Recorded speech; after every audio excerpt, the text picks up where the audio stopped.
റോമാലേഖനമാണ് നമ്മൾ പഠിച്ചുകൊണ്ടിരിക്കുന്നത്. റോമാലേഖനത്തിൻ്റെ ഇൻട്രൊഡക്ഷൻ നമ്മൾ കഴിഞ്ഞ ആഴ്ച പഠിച്ചു. ഇന്ന് നമ്മൾ 1-ാം അധ്യായം 1-ാം വാക്യം തൊട്ട് എങ്ങനെ തുടങ്ങുകയാണ്.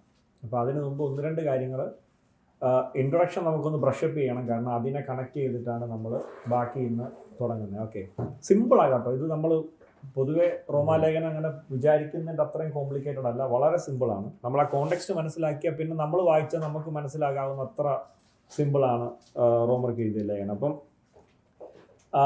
തുടങ്ങുന്നതിന് മുമ്പ് നമ്മൾ 1-2 കാര്യങ്ങളോടൊന്ന് ബ്രഷപ്പ് ചെയ്യാം. നമ്മൾ കഴിഞ്ഞ പ്രാവശ്യം ലിനി ചേച്ചി ഇല്ലായിരുന്നു. ഓക്കെ, നമ്മൾ വീഡിയോ പിന്നെ കണ്ടാൽ മതി സമയമുള്ളത്, അപ്പോൾ കുറച്ചുകൂടി ഐഡിയ കിട്ടും. നമ്മൾ ഈ റോമാലേഖനത്തിൻ്റെ ഒരു കോണ്ടെക്സ്റ്റ് ഒക്കെ പറഞ്ഞായിരുന്നു. അപ്പോൾ പറഞ്ഞതൊന്നുമില്ല, നിസ്സാരമാണ്. റോമിലെ ചർച്ചിൽ ജാതികളുമുണ്ട് യഹൂദന്മാരുമുണ്ട്. അപ്പം കുറച്ചു കാലം യഹൂദന്മാർ റോമിൽ നിന്ന് മാറി നിൽക്കേണ്ടി വന്നു. ഒരു രാജാവ് വന്നിട്ട്, ക്ലോഡിയസ് എന്ന് പറഞ്ഞിട്ട് രാജാവ് വന്നിട്ട്, അയാൾ സീസറായിരുന്നു. ക്ലോഡിയസ് സീസർ, അഗസ്റ്റ്യസ് ജർമാനിക്കസ് എന്ന് പറഞ്ഞിട്ട് രാജാവ് വന്നിട്ട് AD 52 അല്ല 47 മറ്റോ യഹൂദന്മാരെല്ലാം റോമിൽ നിന്ന് പോകണമെന്ന് പറഞ്ഞു. അങ്ങനെയാണ് ഈ അക്വിലാസും പ്രിസ്കില്ലയും ഒക്കെ ഇല്ലേ, അപ്പോസ്തലനായ പൗലോസിൻ്റെ ഉള്ള, അവരൊക്കെ കൊരിന്തി വരുന്നത് റോമിൽ നിന്ന് പുറത്താക്കുമ്പോഴാണ്. അപ്പം കുറേ കാലം അവിടെ ആരില്ല, യഹൂദന്മാരില്ല. അത് കഴിഞ്ഞിട്ട് ഈ രാജാവിൻ്റെ കാലം കഴിഞ്ഞപ്പോൾ യഹൂദന്മാരൊക്കെ തിരിച്ച് എവിടെ ചെന്നു? വീണ്ടും റോമിൽ ചെന്നു, കാരണം അവരുടെ സ്ഥലവും വീടും ഒക്കെ അവിടെ ഉണ്ടല്ലോ. അങ്ങനെ ചെന്നപ്പം റോമിലെ സഭയ്ക്കകത്തിൽ ആരുണ്ട്? യഹൂദന്മാരും ഉണ്ട്, യവനന്മാരും ഉണ്ട്, ജാതികളും ഉണ്ട്. യഹൂദന്മാരാണ് ചർച്ച് തുടങ്ങി ഇവരോട് സുവിശേഷമൊക്കെ പറഞ്ഞ് ഇവരെ ഇവിടെ കൊണ്ടുവന്നേ, ക്രിസ്ത്യാനികളാക്കിയത്. എന്നിട്ട് ഇവർക്കൊരു ആവശ്യം വന്ന് പോകേണ്ടി വന്നു. ഇവരിപ്പോൾ തിരിച്ചു വന്നപ്പം ഇപ്പം യവനന്മാരുടെ കയ്യിലാണ് എന്തിരിക്കുന്നത്? ചർച്ച ഇരിക്കുന്നത്. അപ്പോൾ യഹൂദന്മാർക്ക് അവിടെ എന്തുണ്ടായി? ഒരു ചെറിയ ഒരു ഈഗോ ക്ലാഷ് ഉണ്ടായി, അങ്ങനെ പറഞ്ഞാൽ. അപ്പം ഇങ്ങനൊരു ചെറിയ പ്രശ്നം അവിടെ എന്തുണ്ട്? റോമിലെ ചർച്ചിൽ നടക്കുന്നുണ്ട്. അപ്പോൾ ഇതാണ് റോമാലേഖനത്തിൻ്റെ ഒരു പ്രധാന കോണ്ടെക്സ്റ്റ് പൗലോസ് എഴുതുന്നത്. പിന്നെ പൗലോസ് ഇതിന് യൂസ് ചെയ്തിരിക്കുന്ന ഒരു ലാംഗ്വേജ്, ഒരു റൈറ്റിംഗ് ടെക്നിക്ക് ഉണ്ട്, ഡയാട്രിബ് എന്ന് പറഞ്ഞിട്ട്. അതൊക്കെ നമ്മളൊന്ന് ഡിസ്കസ് ചെയ്തായിരുന്നു. അപ്പം നമ്മളിപ്പം ആദ്യ ഭാഗമായിട്ട് നമ്മൾ റോമാലേഖനത്തിൻ്റെ നമ്മൾ 1, 2, 3 അധ്യായങ്ങളാണ് നമ്മൾ ആദ്യം പഠിക്കാൻ പോകുന്നത്. ആ 3 എണ്ണത്തെ നമ്മൾ എടുത്തിട്ട് അത് കഴിഞ്ഞിട്ട് 3 തൊട്ടുള്ളത് നമുക്ക് പിന്നീട് പഠിക്കാം. അപ്പോൾ ആദ്യത്തെ 1, 2, 3 തുടങ്ങുമ്പോൾ സാധാരണ എന്തും തുടങ്ങുന്ന പോലെ തന്നെ പൗലോസ് 1-ാം അധ്യായത്തിൻ്റെ 1-ാം വാക്യം തൊട്ട് 15-ാമത്തെ വാക്യം വരെ ഒരു ജനറൽ ഇൻട്രൊഡക്ഷനാണ് പറഞ്ഞു വെച്ചിരിക്കുന്നത്. അതായത് പൗലോസിന് ഒരു പരിചയമില്ലാത്ത ചർച്ചാണ് റോമിലെ ചർച്ച്. കാരണം പൗലോസ് സ്ഥാപിച്ചതല്ല, പൗലോസ് പോയിട്ടില്ല, ആൾക്കാരെ കണ്ടിട്ടില്ല. പൗലോസിന് ആകെ ആ സഭയുമായിട്ടുള്ള ബന്ധം ആ സഭയിലുണ്ടായിരുന്ന അക്വിലാവിനെയും പ്രിസ്കില്ലയും പോലൊക്കെയുള്ള കുറേ പേരെ അറിയാമെന്നല്ലാതെ വേറൊരു ബന്ധവും അവിടുത്തെ ആൾക്കാരുമായിട്ടില്ല. അപ്പോൾ ഒരു ജനറൽ ഇൻട്രൊഡക്ഷൻ പറഞ്ഞു വേണമല്ലോ തുടങ്ങാൻ. അപ്പോൾ 1-ാം അധ്യായത്തിൻ്റെ 1 തൊട്ട് 15 വരെയുള്ള വാക്യങ്ങൾ പൗലോസ് എന്താ പറയുന്നത്? ഒരു ആമുഖം, ഒരു ഇൻട്രൊഡക്ഷൻ പറയുക. എന്നിട്ട് 1-ാം അധ്യായത്തിൻ്റെ 16-ാമത്തെ വാക്യം തൊട്ട് 2-ാം അധ്യായത്തിൻ്റെ 11-ാമത്തെ വാക്യം വരെ പൗലോസ് പറഞ്ഞു വെക്കുന്നത് എന്താണെന്ന് ചോദിച്ചാൽ, എല്ലാ മനുഷ്യരും എന്താണ്? പാപികളാണ്.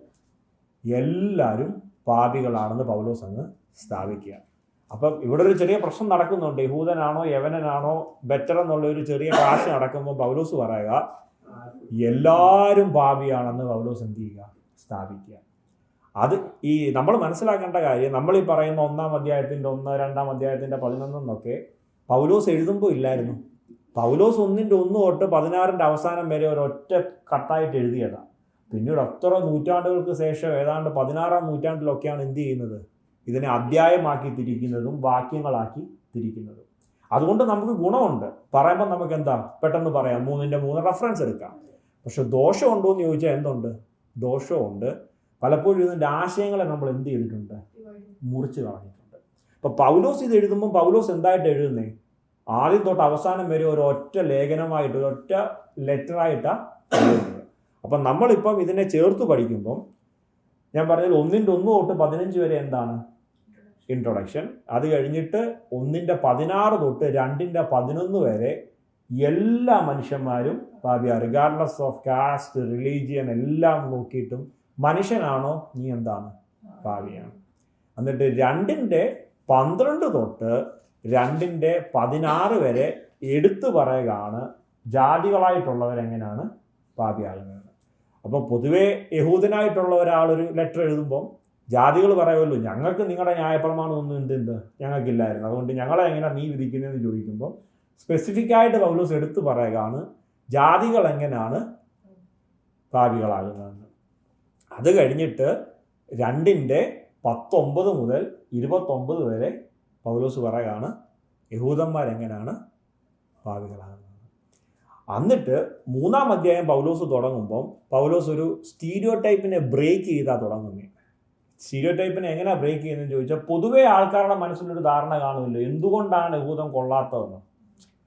യഹൂദൻ കൊള്ളാത്തത്, യഹൂദൻ പാപിയാകുന്നത്, അല്ലെ യഹൂദനെ എന്താ പറയേണ്ടത്, അവൻ യോഗ്യനല്ലാത്തത് എന്തുകൊണ്ടാണെന്ന് സ്വാഭാവികമായിട്ടും ചിന്തിക്കുന്ന കുറേ തോട്ട് മനസ്സിൽ കാണുമല്ലോ ആൾക്കാരുടെ. ആ സ്റ്റീരിയോ ടൈപ്പിനെ ബ്രേക്ക് ചെയ്യുകയാണ് 3:1 തൊട്ട് 9 വരെയുള്ള വാക്യങ്ങളിൽ. അത് കഴിഞ്ഞിട്ട് 3:9 തൊട്ട് 3:19 വരെയുള്ള വാക്യങ്ങളിൽ ശരിക്കും എന്താണ് റീസൺ എന്നും പൗലോസ് പറയുക. എന്തുകൊണ്ടാണ് അങ്ങനെ പറയുന്നതെന്ന് ചോദിച്ചാൽ, നമ്മുടെ ഇൻട്രൊഡക്ഷൻ നിങ്ങൾ ഓർക്കുന്നുണ്ടോ? പൗലോസ് യൂസ് ചെയ്ത റൈറ്റിംഗ് മെത്തേഡ് ഏതായിരുന്നു? ഡയാട്രിബേ. കണ്ടോ, ആദ്യം പൗലോസ് എന്തുകൊണ്ടാണ് കൊള്ളത്തില്ലെന്ന് പറഞ്ഞാൽ മറ്റേ ചോദ്യങ്ങൾ അവിടെ റിമൈനിങ് ആയിട്ട് കിടക്കും ആൾക്കാരുടെ മനസ്സിൽ. അത് കിടക്കാതിരിക്കാൻ ആദ്യം പൗലോസ് സ്ഥാപിക്കുകയാണ് എന്തുകൊണ്ടാണ്. ഇപ്പം സാധാരണ എല്ലാവരും വിചാരിക്കുമല്ലോ യഹൂദൻ കൊള്ളാത്ത എന്തുകൊണ്ടാണെന്ന് ചോദിച്ചാൽ അവൻ എന്തെങ്കിലും ഉണ്ടോ. പൗലോസ് പറയാം ആ കാരണങ്ങളൊന്നുമല്ല, യഹൂദന് വിശേഷത ഉണ്ടോയെന്ന്. അത് ആക്ച്വലി രസമായിട്ടാണ് പൗലോസ് എഴുതിയിരിക്കുന്നത്. 3:1 പൗലോസ് എങ്ങനെയാണ് തുടങ്ങുന്നത്? എന്നാൽ യഹൂദന് എന്ത് വിശേഷത, അല്ല പരിച്ഛേദനയാൽ എന്തു പ്രയോജനം. എന്നിട്ട് പൗലോസ് പറയാം സകല വിധത്തിലും ഉണ്ട്. അപ്പൊ ആൾക്കാർ പറയുന്നത് എന്താവും, ഈ പരിച്ഛേദനയെ കൊണ്ടൊന്നും വലിയ പ്രയോജനം ഇല്ലെന്ന് അപ്പം പൗലോസ് ഈ പറഞ്ഞു വരുന്നതെന്ന്. അപ്പൊ പൗലോസ് പറയാം അങ്ങനല്ല, സകല വിധത്തിലും ഉണ്ടെന്ന് പറഞ്ഞിട്ട് അതിനെ പൗലോസ് സ്ഥാപിക്കുക. എന്നിട്ട് നേരെ നോക്കി 8-ാം വാക്യത്തിൽ പൗലോസ് നേരെ മറിച്ച് പറയാം. 9-ാം വാക്യം നോക്കി, ആകയാൽ എന്ത് നമുക്ക് വിശേഷതയുണ്ടോ. നമുക്കെന്ന് പറഞ്ഞ പൗലോസ് ആരാ? യഹൂദനാണ്. നേരെ 1-ാം വാക്യത്തിൽ പൗലോസ് പറയാ വിശേഷത ഉണ്ടോ? ഉണ്ട്, മശിഹായും വന്ന യഹൂദനിൽ നിന്നാണെന്നൊക്കെ പറഞ്ഞിട്ട് താഴെ വന്നിട്ട് പറയാം ആകയാൽ എന്ത് നമുക്കുണ്ടോ? അശേഷമില്ല. നോക്കി, ആ റൈറ്റിങ്ങിന്റെ മെത്തേഡ് ഞാൻ പറഞ്ഞില്ല, ഡയാട്രിബേ എന്നുള്ള മെത്തേഡാണ് പൗലോസ് യൂസ് ചെയ്യുന്നത്. 9 തൊട്ട് 18 വരെ 19 വരെ പൗലോസ് എന്ത് ചെയ്യുകയാണ്? യഹൂദന്റെ ആക്ച്വൽ കാരണം എന്താണെന്ന് സ്ഥാപിക്കുക. അപ്പൊ നോക്കി, 19 വരെ എത്തിയപ്പോൾ ഇപ്പൊ എന്തൊക്കെയായി? എല്ലാ മനുഷ്യനും പാപിയാണെന്ന് സ്ഥാപിച്ചു, ജാതികൾ പാപിയാണെന്ന് സ്ഥാപിച്ചു, യഹൂദനും പാപിയാണെന്ന് സ്ഥാപിച്ചു. ഇത്രയെ സ്ഥാപിച്ചു വെച്ചിട്ട് 3:20 വാക്യത്തിൽ അതിനെ നമ്മൾ എങ്ങനെയാണ് ടേം ചെയ്യേണ്ടതെന്ന് ചോദിച്ചാൽ, ദ ഗ്രേറ്റ് കേസ് സ്റ്റഡി എന്നോ അല്ല ദ ഗ്രേറ്റ് എന്താ പറയണ്ടേ കുറ്റപത്രമെന്നോ ഒക്കെ നമുക്ക് എന്ത് ചെയ്യാം, വിശേഷിപ്പിക്കാം. 3:20 പൗലോസ് കൊണ്ടുവന്നിട്ട് റോമാലേഖനത്തിൻ്റെ ആണിക്കല്ലായിട്ടുള്ള അടിസ്ഥാനമായിട്ടുള്ള ഏറ്റവും വലിയ പ്രോബ്ലം കൊണ്ടങ്ങ് പ്രസൻറ്റ് ചെയ്യുകയാണ്. 3:20 എന്താ പറയുന്നത്? അതുകൊണ്ട് ന്യായപ്രമാണത്തിൻ്റെ പ്രവർത്തികളാൽ ഒരു ജഡവും അവൻ്റെ സന്നിധിയിൽ നീതീകരിക്കപ്പെടുകയില്ല. നോക്കി, ആദ്യമേ പൗലോസ് ലേഖനം എഴുതി തുടങ്ങുമ്പോഴേ ഇതങ്ങ് പറഞ്ഞാൽ ഒരു 1000 കണക്കിന് ചോദ്യങ്ങൾ വരുമല്ലേ. പൗലോസ് അടുക്കി പറയുക എല്ലാ മനുഷ്യനും പാപിയ, ജാതികളും പാപിയ, യഹൂദനും പാപിയ, റിഗാർഡ്ലെസ് ഓഫ് നിനക്ക് ന്യായപ്രമാണം ഉണ്ടായിട്ടും ഇല്ലാഞ്ഞിട്ടും നീയും പാപിയ. ഇതെല്ലാം സ്ഥാപിച്ചിട്ട് പൗലോസ് 3:20 കൊണ്ടുവന്ന് കുറ്റപത്രം ഒരു കോടതിയിൽ വാദിച്ചിട്ട് കൊണ്ടുവന്ന് ഈ കുറ്റപത്രം സമർപ്പിക്കുന്ന പോലെ പൗലോസ് എന്ത് ചെയ്യുക?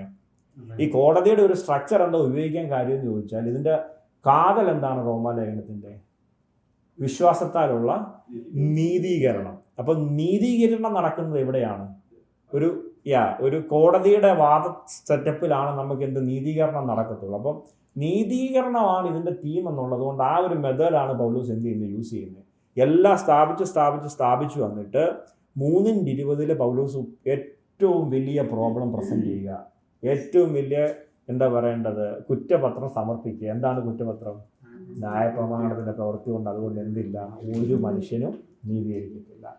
എന്നിട്ട് 3:21 തൊട്ട് 3:30 വരെ പൗലോസ് ദ ഗ്രേറ്റസ്റ്റ് സൊല്യൂഷൻ പ്രസന്റ് ചെയ്യുക.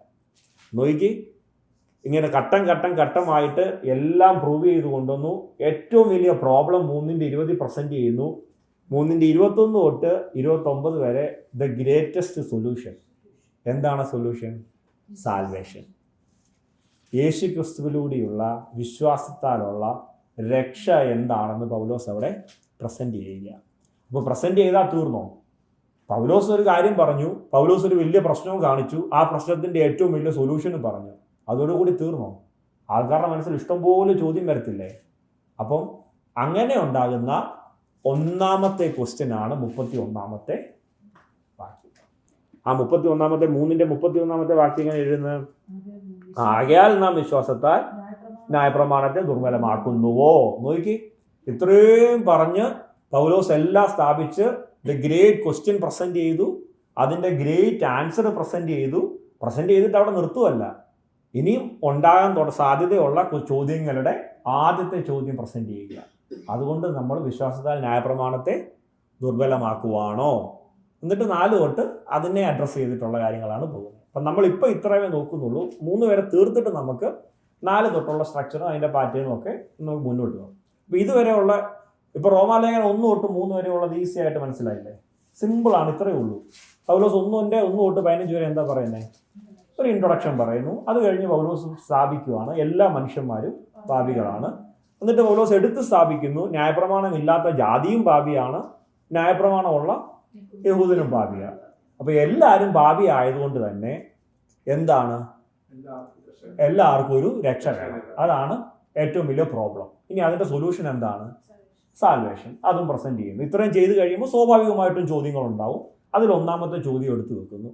കഴിഞ്ഞു. 1, 2, 3 അധ്യായങ്ങൾ കഴിഞ്ഞു. ഇത്രയാണ് റോമാലേഖനത്തിൻ്റെ ഒരു സ്ട്രക്ചർ. കിട്ടിയല്ലോ. അപ്പം നമ്മൾ ഇനി 1-ാം അധ്യായത്തിൻ്റെ 1-ാം വാക്യത്തിലോട്ട് പോവാണേ. ഞാനിവിടെ ഈ സ്റ്റഡിക്ക് ഞാൻ യൂസ് ചെയ്യുന്ന മലയാളം ബൈബിളാണ്. നമ്മുടെ ഇന്ത്യ ബൈബിൾ സൊസൈറ്റിയുടെ മലയാളം ബൈബിളാണ് യൂസ് ചെയ്യുന്നത്. ഞാനത് എടുത്ത് പറഞ്ഞു എന്താണെന്ന് ചോദിച്ചാൽ, ട്രാൻസ്ലേഷൻസ് മാറുന്നതനുസരിച്ചിട്ട് ചില വാക്കുകൾക്ക് അങ്ങോട്ടും ഇങ്ങോട്ടും ഒക്കെ ചെറിയ വ്യത്യാസങ്ങളുണ്ടാവും. പക്ഷേ ആശയങ്ങളിൽ അങ്ങനെ വലിയ വ്യത്യാസമില്ല. ഈ ലേഖനങ്ങളെപ്പറ്റിയും പുതിയ നിയമവും നമ്മൾ പഠിക്കുമ്പോൾ ഏറ്റവും വലിയ പ്രോബ്ലം ഫേസ് ചെയ്യുന്നത് എന്താണെന്ന് ചോദിച്ചാൽ, ഈ മൂലഭാഷയുടെ ആധികാരികതയെ പറ്റിയിട്ടുള്ളൊരു ചോദ്യം ഉണ്ടാകും. ഇപ്പോൾ ഉദാഹരണം പറഞ്ഞാൽ, ഇപ്പോൾ സുവിശേഷങ്ങൾ ഹീബ്രുവിലാണ് എഴുതിയതെന്ന് ഞാൻ പൂർണ്ണമായും വിശ്വസിക്കുന്നു.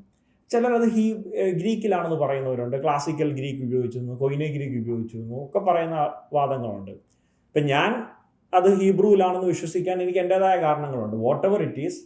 പക്ഷെ റോമാലേഖനത്തിൻ്റെ കേസിൽ വരുമ്പം അങ്ങനൊരു വാദം വലുതായിട്ടില്ല. കാരണം ഞാൻ പറഞ്ഞല്ലോ, റോം എന്താണ്? ഒരു ഗ്രീക്കിൻ്റെ വാനിറ്റി സെൻ്ററാണ്. അപ്പോൾ ജാതികളായിട്ടുള്ള ആൾക്കാരും അവിടെയുള്ള യഹൂദന്മാർ പോലും ഹെലനിസ്റ്റിക് ഇൻഫ്ലുവൻസ് ഉള്ളവരാണ്.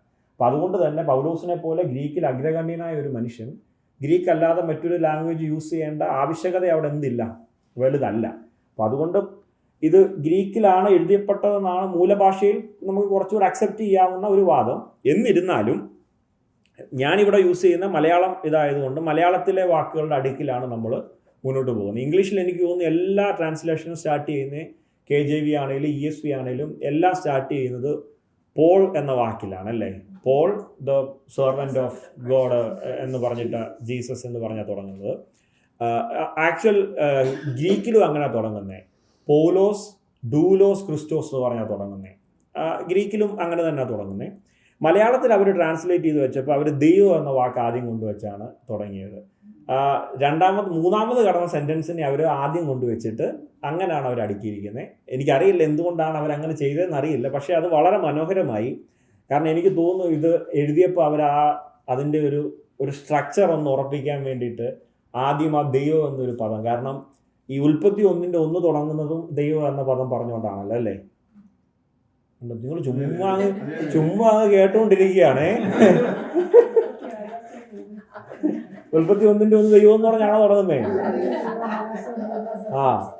ആദിയിൽ ദൈവം ആകാശം ഭൂമിയെ സൃഷ്ടിച്ചു. പക്ഷെ നിങ്ങളെ തമാശയായിട്ട് എടുത്തെങ്കിലും ശരിക്കും അതും ദൈവം എന്ന് പറഞ്ഞാൽ എന്നാ തുടങ്ങുന്നേ? അത് കാര്യം എന്താന്ന് ചോദിച്ചാൽ, നമ്മൾ വായിക്കുന്നുണ്ട് മറ്റേ ആരംഭമായവൾ അരുളി ചെയ്യുന്നു അല്ലേ? അപ്പം നമ്മുടെ കർത്താവിന് എങ്ങനെ ഒരു പേരുണ്ട്? ബർഷീത്ത്. ആരംഭം എന്നും ഒരു പേരുണ്ട്. പുരാതനനായവൻ അല്ലേ? ഏൻഷ്യൻ്റ് ഓഫ് ദ ഡേയ്സ് അല്ലേ?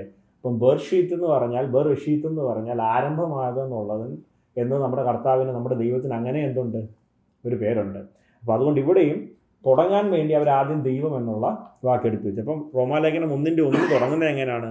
ദൈവം തൻ്റെ പുത്രനും നമ്മുടെ കർത്താവുമായ യേശു ക്രിസ്തുവിനെ കുറിച്ച് വിശുദ്ധ രേഖകളിൽ തൻ്റെ പ്രവാചകന്മാർ മുഖാന്തരം മുമ്പ് കൂട്ടി വാഗ്ദത്തം ചെയ്ത സുവിശേഷത്തിനായി വേർതിരിച്ച് വിളിക്കപ്പെട്ട അപ്പോസ്തലനും യേശുക്രിസ്തുവിൻ്റെ ദാസനുമായ പൗലോസ്, റോമയിൽ ദൈവത്തിനു പ്രിയരും വിളിക്കപ്പെട്ട വിശുദ്ധന്മാരുമായ എല്ലാവർക്കും എഴുതുന്നത്. ഇതായി പൗലോസിൻ്റെ ഒരു കുഴപ്പം. പൗലോസിൻ്റെ സെൻറ്റൻസ് സ്ട്രക്ചറുകളുണ്ടല്ലോ, തുടങ്ങിയാൽ പിന്നെ തീരത്തില്ല. ഇതിങ്ങനെ അങ്ങ് പോകും. ഞാൻ ഈ 1-ാം വാക്യം ഇവിടെ നിൽക്കുന്നത് നോക്കി വന്നിട്ട് 3ന്റെ പകുതി വരെ പോയി. പൗലോസ് ഭയങ്കര ഈ ലാംഗ്വേജിലൊക്കെ ഭയങ്കര അഗ്രഗണ്യനായതുകൊണ്ട് ഇങ്ങനെ അങ്ങ് എഴുതിപ്പോ. അപ്പോൾ നോക്കി, ഇവിടെ തുടങ്ങുന്ന ആദ്യത്തെ വാക്ക് എന്താണ്? ദൈവം. നമ്മൾ ഡോക്ട്രിൻ ഓഫ് ഗോഡ് പഠിക്കുകയല്ല. ഡോക്ട്രിൻ ഓഫ് ഗോഡ് പഠിക്കാൻ പോയാൽ നമ്മുടെ റോമാലേഖന പഠനം നടക്കത്തില്ല. പക്ഷേ ഈ ദൈവത്തെ പറ്റിയിട്ടാണ് പൗലോസ് ത്രൂ ഔട്ട് റോമാലേഖനത്തിൽ എന്ത് ചെയ്യുന്നത്, പറയുന്നത്. അതുകൊണ്ട് ഈ ദൈവം എന്താണെന്ന് മനസ്സിലാക്കി പോകുന്നത് എന്താണ്, നല്ല കാര്യമാണ്. അപ്പോൾ നോക്കി, റോമാലേഖനം ഞാൻ പറഞ്ഞല്ലോ, ഇതിൻ്റെ ആകത്തൊക്കെ എന്താണ്? വിശ്വാസത്താലുള്ള നീതീകരണമാണ്. അപ്പം ഡോക്ട്രിൻ ഓഫ് ഗോഡ് ഞാൻ ഇന്നേ വരെ സാറ്റിസ്ഫാക്ഷനോടെ പഠിപ്പിച്ചിട്ടില്ലാത്ത ഒരു ടോപ്പിക് ഏതാണെന്ന് ചോദിച്ചാൽ ഡോക്ട്രിൻ ഓഫ് ഗോഡാണ്. കാരണം ഇത് എവിടെ തുടങ്ങണം, എങ്ങനെ തുടങ്ങണം എന്നൊന്നും ഒരു പിടി കിട്ടത്തില്ല. കാരണം ഡോക്ട്രിൻ ഓഫ് ഗോഡ് കർത്താവിൻ്റെ ദൈവത്തിൻ്റെ ഏത് ആട്രിബ്യൂട്ട് എടുത്ത് നമുക്ക് പഠിക്കാം. സ്നേഹം എടുത്തിട്ട് നമുക്ക് എന്ത് ചെയ്യാം, ഡോക്ട്രിൻ ഓഫ് ഗോഡ് പഠിക്കാം. ദൈവത്തിൻ്റെ ഏത് ആട്രിബ്യൂട്ടും എടുത്ത് പഠിക്കാം. റോമാലേഖനം നീതിയിൽ നിൽക്കുന്നത് കൊണ്ട് തന്നെ ജസ്റ്റ് നീതിയുടെ പേഴ്സ്പെക്റ്റീവിൽ ഡോക്ട്രിൻ ഓഫ് ഗോഡ് നമുക്കൊന്ന് ചിന്തിച്ചിട്ട് പോകാം. ഓക്കെ, പത്രോസിൻ്റെ ലേഖനത്തിൽ ഒരു കാര്യം പറയുന്നുണ്ട്. എന്താണെന്നറിയോ? യേശു കർത്താവിൻ്റെ ക്രൂശീകരണ സമയത്തിന് ശേഷം പറയുന്നുണ്ട്, അവൻ ഇറങ്ങി അവിടെ ഇരിക്കുന്നവരോട്, അല്ല പത്രോസിന്റെ ലേഖനത്തിലല്ല പറയുന്നത്, അവൻ അവിടെ ചെന്ന് സുവിശേഷം പറഞ്ഞു എന്ന്. പത്രോസിലുണ്ട്. പത്രോസ് 3:19 മറ്റോ ആണ്. എഫേഷ്യൻസിൽ ആ സെയിം കാര്യം പറയുന്നുണ്ടല്ലേ. പത്രോസ് 3:19 ഒന്ന് വായിക്കുക. 1 പത്രോസ് 3:19. പണ്ട് നോഹയുടെ കാലത്ത് പെട്ടവൻ ഒരുക്കുന്ന സമയം ദൈവം ദീർഘക്ഷമയോടെ കാത്തിരിക്കുമ്പോൾ അനുസരിക്കാത്തവരായി തടവിലുള്ള ആത്മാക്കളോട് പ്രസംഗിച്ചു. Yes, simple. ഇത്രയേ ഉള്ളൂ. നമ്മൾ ഇതിനെ ഇത്ര മനസ്സിലാക്കിയാൽ മതി. യേശു കർത്താവ് പാതാളത്തിൽ ഇറങ്ങി ചെന്നിട്ട് തടവിലാക്കപ്പെട്ട ആത്മാക്കളോട്, അതായത് ഏത് കാലത്തുള്ള ആത്മാക്കളാ? നോഹയുടെ കാലത്ത് അനുസരിക്കാതിരുന്ന മരിച്ചുപോയ ആൾക്കാരുണ്ടല്ലോ, അവരോട് എന്ത് ചെയ്തു? സുവിശേഷം പറഞ്ഞു. അതെന്തിനാ അങ്ങനെ ചെയ്തേ? ഇതെന്തിനാ അങ്ങനെ ചെയ്തേന്ന് ചോദിച്ചാൽ, നമ്മുടെ ദൈവം നീതിമാനായ ദൈവമാണ്. നീതി വിട്ടിട്ട് എന്തില്ല? ദൈവത്തിന് ഒരു പരിപാടിയുമില്ല. അപ്പം ന്യായം വിധിക്കുന്ന നാളിൽ നോഹയുടെ കാലത്ത് അനുസരണം കെട്ട് മരിച്ചുപോയ ആൾക്കാരില്ലേ, അവരോട് നിങ്ങൾ തെറ്റ് ചെയ്തു എന്ന് പറയുമ്പം, നിങ്ങൾ നോഹ വന്ന് പ്രസംഗിച്ച നീതിപ്രസംഗിയായ നോഹയുടെ വാക്ക് കേട്ടില്ലെന്ന് പറയുമ്പം, സ്വാഭാവികമായിട്ടും അവർക്ക് തിരിച്ചൊരു ചോദ്യം ചോദിക്കാം. നോഹ എന്താ പ്രസംഗിച്ചേ? നോഹ പറയുക മഴ പെയ്യാൻ പോവാണെന്ന്. അന്ന് വരെ ഭൂമി മഴ പെയ്തിട്ടുണ്ടോ? ഇല്ല. മഞ്ഞ് പെയ്ത് എന്ത് ചെയ്യായിരുന്നു? ഭൂമിയെ നനയ്ക്കായിരുന്നു. അപ്പം അവർ ചോദിക്കുകയാണ്, ഞങ്ങൾ ഇന്നേ വരെ മഴ കണ്ടിട്ടില്ല, പിന്നെ ഒരാൾ വന്ന് മഴ പെയ്യുന്നു എന്ന് പറഞ്ഞാൽ ഞങ്ങൾക്ക് എങ്ങനെ അതിനെ അക്സെപ്റ്റ് ചെയ്യാൻ പറ്റും എന്നിവർക്കൊരു മറു ചോദ്യം ദൈവത്തോട് ചോദിക്കാം. അങ്ങനെ ഒരു സ്കോപ്പ് അവിടെ കിടക്കുന്നുള്ളത് കൊണ്ട് അവർക്ക് ദൈവം എന്ത് ചെയ്തു? രണ്ടാമത് അവർക്ക് ഒരവസരം കൊടുക്കുകയാണ്. അവർക്ക് സാൽവേഷൻ, സുവിശേഷം കേൾക്കാനുള്ള ഒരു ചാൻസ് കൊടുക്കുക. കാരണം എന്താ? നമ്മുടെ ദൈവം നീതിമാനായ ദൈവം. നീതി വിട്ടിട്ട് എന്തില്ല? ഒരു കളിയില്ല. ഇപ്പോൾ ഒരു ഉദാഹരണം പറഞ്ഞാൽ, ഏദൻ തോട്ടത്തിൽ വെച്ചിട്ട് ആദാമിനെ ഉണ്ടാക്കിയിട്ട് ദൈവം എന്ത് ചെയ്തു? ഭൂമിയുടെ അവകാശം ഏദൻ തോട്ടം ഉണ്ടാക്കി ഭൂമിയെ വാഴാൻ ആരെ ഏൽപ്പിച്ചു? ആദാമിനെ ഏൽപ്പിച്ചു. അപ്പോൾ ഈ ഭൂമിയുടെ കംപ്ലീറ്റ് അധികാരം ആരുടെ കൊടുത്തു? ആദാമിൻ്റെ കൊടുത്തല്ലേ. ആദാം എന്ത് ചെയ്തു? പാപം ചെയ്തിട്ട് ഇതിൻ്റെ അവകാശം നഷ്ടപ്പെടുത്തി പിശാചിൻ്റെ കൊണ്ട് കൊടുത്തു. അപ്പോൾ ബേസിക്കലി പിശാച് ഇപ്പോൾ ഇതെന്താ ചെയ്യുന്നത്? നമ്മൾ പറയത്തില്ല, ഈ കുടിയടപ്പാവകാശം എന്നൊക്കെ പറയുന്ന പോലെ ഇങ്ങനെ ഒരു കള്ളത്തരം കാണിച്ച് ഇങ്ങനെ പിടിച്ചു വെച്ചുകൊണ്ടിരിക്കുക. അത് തന്നെ കർത്താവിന് ഒറ്റ വാക്കുകൊണ്ട് വെളിപ്പാട് പുസ്തകമൊക്കെ വായിക്കുമ്പം അർമഗദോൻ യുദ്ധവും ഗോഗുമാഗവും ഒക്കെ നമ്മൾ വായിക്കുമ്പം അവസാനം ഒരു ദൂതനൊക്കെ ഇറങ്ങി വന്നിട്ടാണ് കാലം ഒടച്ച് തോട്ടിക്കളയുന്നത്. കർത്താവിന് ഒരു വാക്കുകൊണ്ട് തിരിച്ചു വാങ്ങിക്കാൻ കഴിയാഞ്ഞിട്ടാണ്. പക്ഷെ എന്താ ദൈവം ചെയ്യാത്തേ? അങ്ങനെ ചെയ്താൽ ദൈവത്തിൻ്റെ നീതി എന്ത് ചെയ്യും? ചോദ്യം ചെയ്യപ്പെടും. ഇപ്പോൾ ഉദാഹരണം പറഞ്ഞാൽ, എനിക്കൊരു വീടുണ്ട്. വീടിൻ്റെ ഉടമസ്ഥതയല്ല എൻ്റെ ഇരിക്കുന്നത്. രാജിവെച്ചാൻ വന്നിട്ട്, നമ്മൾ നാട്ടിലൊക്കെ കാണുമല്ലോ ഈ വസ്തുതർക്കമൊക്കെ, രാജിവെച്ചാൻ വന്നിട്ട് രാജിവെച്ചാൻ്റെ ആണെന്ന് പറഞ്ഞിട്ട് സൈഡിലൊരു കുടിലൊക്കെ വെച്ച് ഇങ്ങനെ കിടക്കുക. എനിക്ക് വേണേൽ രാജിവെച്ചാനെ അപ്പോഴേ എന്ത് ചെയ്യാം? ഇറക്കി വിടാനുള്ള പവറുണ്ട്. പക്ഷെ അത് നീതിയല്ല. നീതി വേണമെങ്കിൽ ഇവിടുത്തെ ഒരു നിയമം അനുസരിച്ച് ഞാൻ കോടതിയിൽ പോയി ഒരു കേസ് ഫയൽ ചെയ്ത് ഞാൻ അവിടെ പ്രൂവ് ചെയ്യണം എന്ത്? ഈ വസ്തു എൻ്റെ ആണെന്ന് പ്രൂവ് ചെയ്തിട്ട് കോടതി വിധിച്ച് രാജിവെച്ചാനെ പുറത്താക്കുമ്പോഴാണ് അവിടെ എന്ത് ബാലൻസ് ആകുന്നത്? നീതി ബാലൻസ് ആകുന്നത്. അപ്പം നമ്മുടെ ദൈവം എന്താണ്? നീതിമാനായ ദൈവമാണ്. നമ്മളത് മനസ്സിലാക്കേണ്ട ഒരു കാര്യം, സിമ്പിളായിട്ട് ഞാൻ ഉദാഹരണം പറയാം. ഇപ്പം ജോയലിന് മറ്റന്നാളിൽ ഒരു ഇൻ്റർവ്യൂ ഉണ്ട്. ഓക്കെ, ആ ഇൻ്റർവ്യൂ എന്താ പറയേണ്ടത്, കാനഡയുടെ പ്രൈം മിനിസ്റ്ററുടെ എന്താ പറയുക സെക്രട്ടറി ആയിട്ടുള്ള ജോലിയാണ്. ഓക്കെ, ജോയൽ +2 വരെ പഠിച്ചിട്ടുള്ളൂ. ഓക്കെ, ഇപ്പോൾ ജോയലിന് പക്ഷേ ആ ജോലി കിട്ടാൻ വേണ്ടിയിട്ട് ഇങ്ങനെ ഒരു ഓപ്പർച്യൂണിറ്റി വന്നു. നമ്മളെല്ലാവരും 41 ദിവസം ഉപവാസം ഇരുന്ന് പ്രാർത്ഥിച്ചാലും ദൈവം സഹായിച്ച് ജോയലിന് ആ ജോലി കിട്ടത്തില്ല. ഞാൻ പറഞ്ഞത് നിങ്ങൾക്ക് മനസ്സിലായോ? ഇപ്പം കാനഡയുടെ പ്രൈം മിനിസ്റ്ററുടെ സെക്രട്ടറി എന്ന് പറയുന്ന പോസ്റ്റ് ഡിമാൻഡ് ചെയ്യുന്ന കുറേ എഡ്യൂക്കേഷൻ ക്വാളിഫിക്കേഷൻ ഉണ്ടല്ലേ. അതില്ലാതെ +2 മാത്രം പഠിച്ച ഒരാൾക്ക് വേണ്ടി നമ്മൾ ഇനി 41 അല്ല 82 ഇരുന്നാലും ദൈവം സഹായിച്ച് നമുക്ക് ആ ജോലി കിട്ടത്തില്ല. പിന്നെ വേറെ ആരെങ്കിലും സഹായിച്ച് കിട്ടുമോ ഇല്ലോ എന്ന് എനിക്കറിയത്തില്ല. കാരണം നമ്മുടെ ദൈവം അങ്ങനെ വർക്ക് ചെയ്യുന്ന ഒരു ദൈവമല്ല. അങ്ങനെ നമ്മൾ പ്രാർത്ഥിച്ചത് കൊണ്ട് ജോയലിന് ആ ജോലി കൊടുത്താൽ അവിടെ ദൈവത്തിൻ്റെ നീതി എന്ത് ചെയ്യപ്പെടുക? ചോദ്യം ചെയ്യപ്പെടുകയാ. മനസ്സിലായോ? ഇപ്പം നേരെ മറിച്ച് ഇതിന് മറ്റൊരു തലം കൂടിയുണ്ട്. ജോയലിന് ആ ജോലി കിട്ടാനുള്ള യോഗ്യത ഉണ്ടെന്ന് വിചാരിക്കുക. ഇനി അവിടെ ആരൊക്കെ ജോയലിന് കൊടുക്കത്തില്ലെന്ന് പറഞ്ഞാലും ജോയലിനെ അവിടെ കൊടുക്കാൻ ദൈവത്തിന് എന്ത് പറ്റും? കഴിയും. മനസ്സിലായോ? പക്ഷേ യോഗ്യതയില്ലാതെ നമ്മൾ ഇരുന്നിട്ട് തരണേ എന്ന് പറഞ്ഞാൽ 42 അല്ല 102 ഇരുന്നെന്ന് പറഞ്ഞാലും നീതിമാനായ ദൈവം കനിഞ്ഞിട്ട് നമുക്ക് എന്ത് ചെയ്യത്തില്ല? കിട്ടത്തില്ല. സോ നീതിയാണ് നമ്മുടെ ദൈവത്തിൻ്റെ മുഖമുദ്ര. അപ്പം നോക്കി, പൗലോസ് കൂടെ പറഞ്ഞു തുടങ്ങുന്ന ദൈവം ഏത് ദൈവമാണ്? നീതിമാനായ ദൈവമാണ്.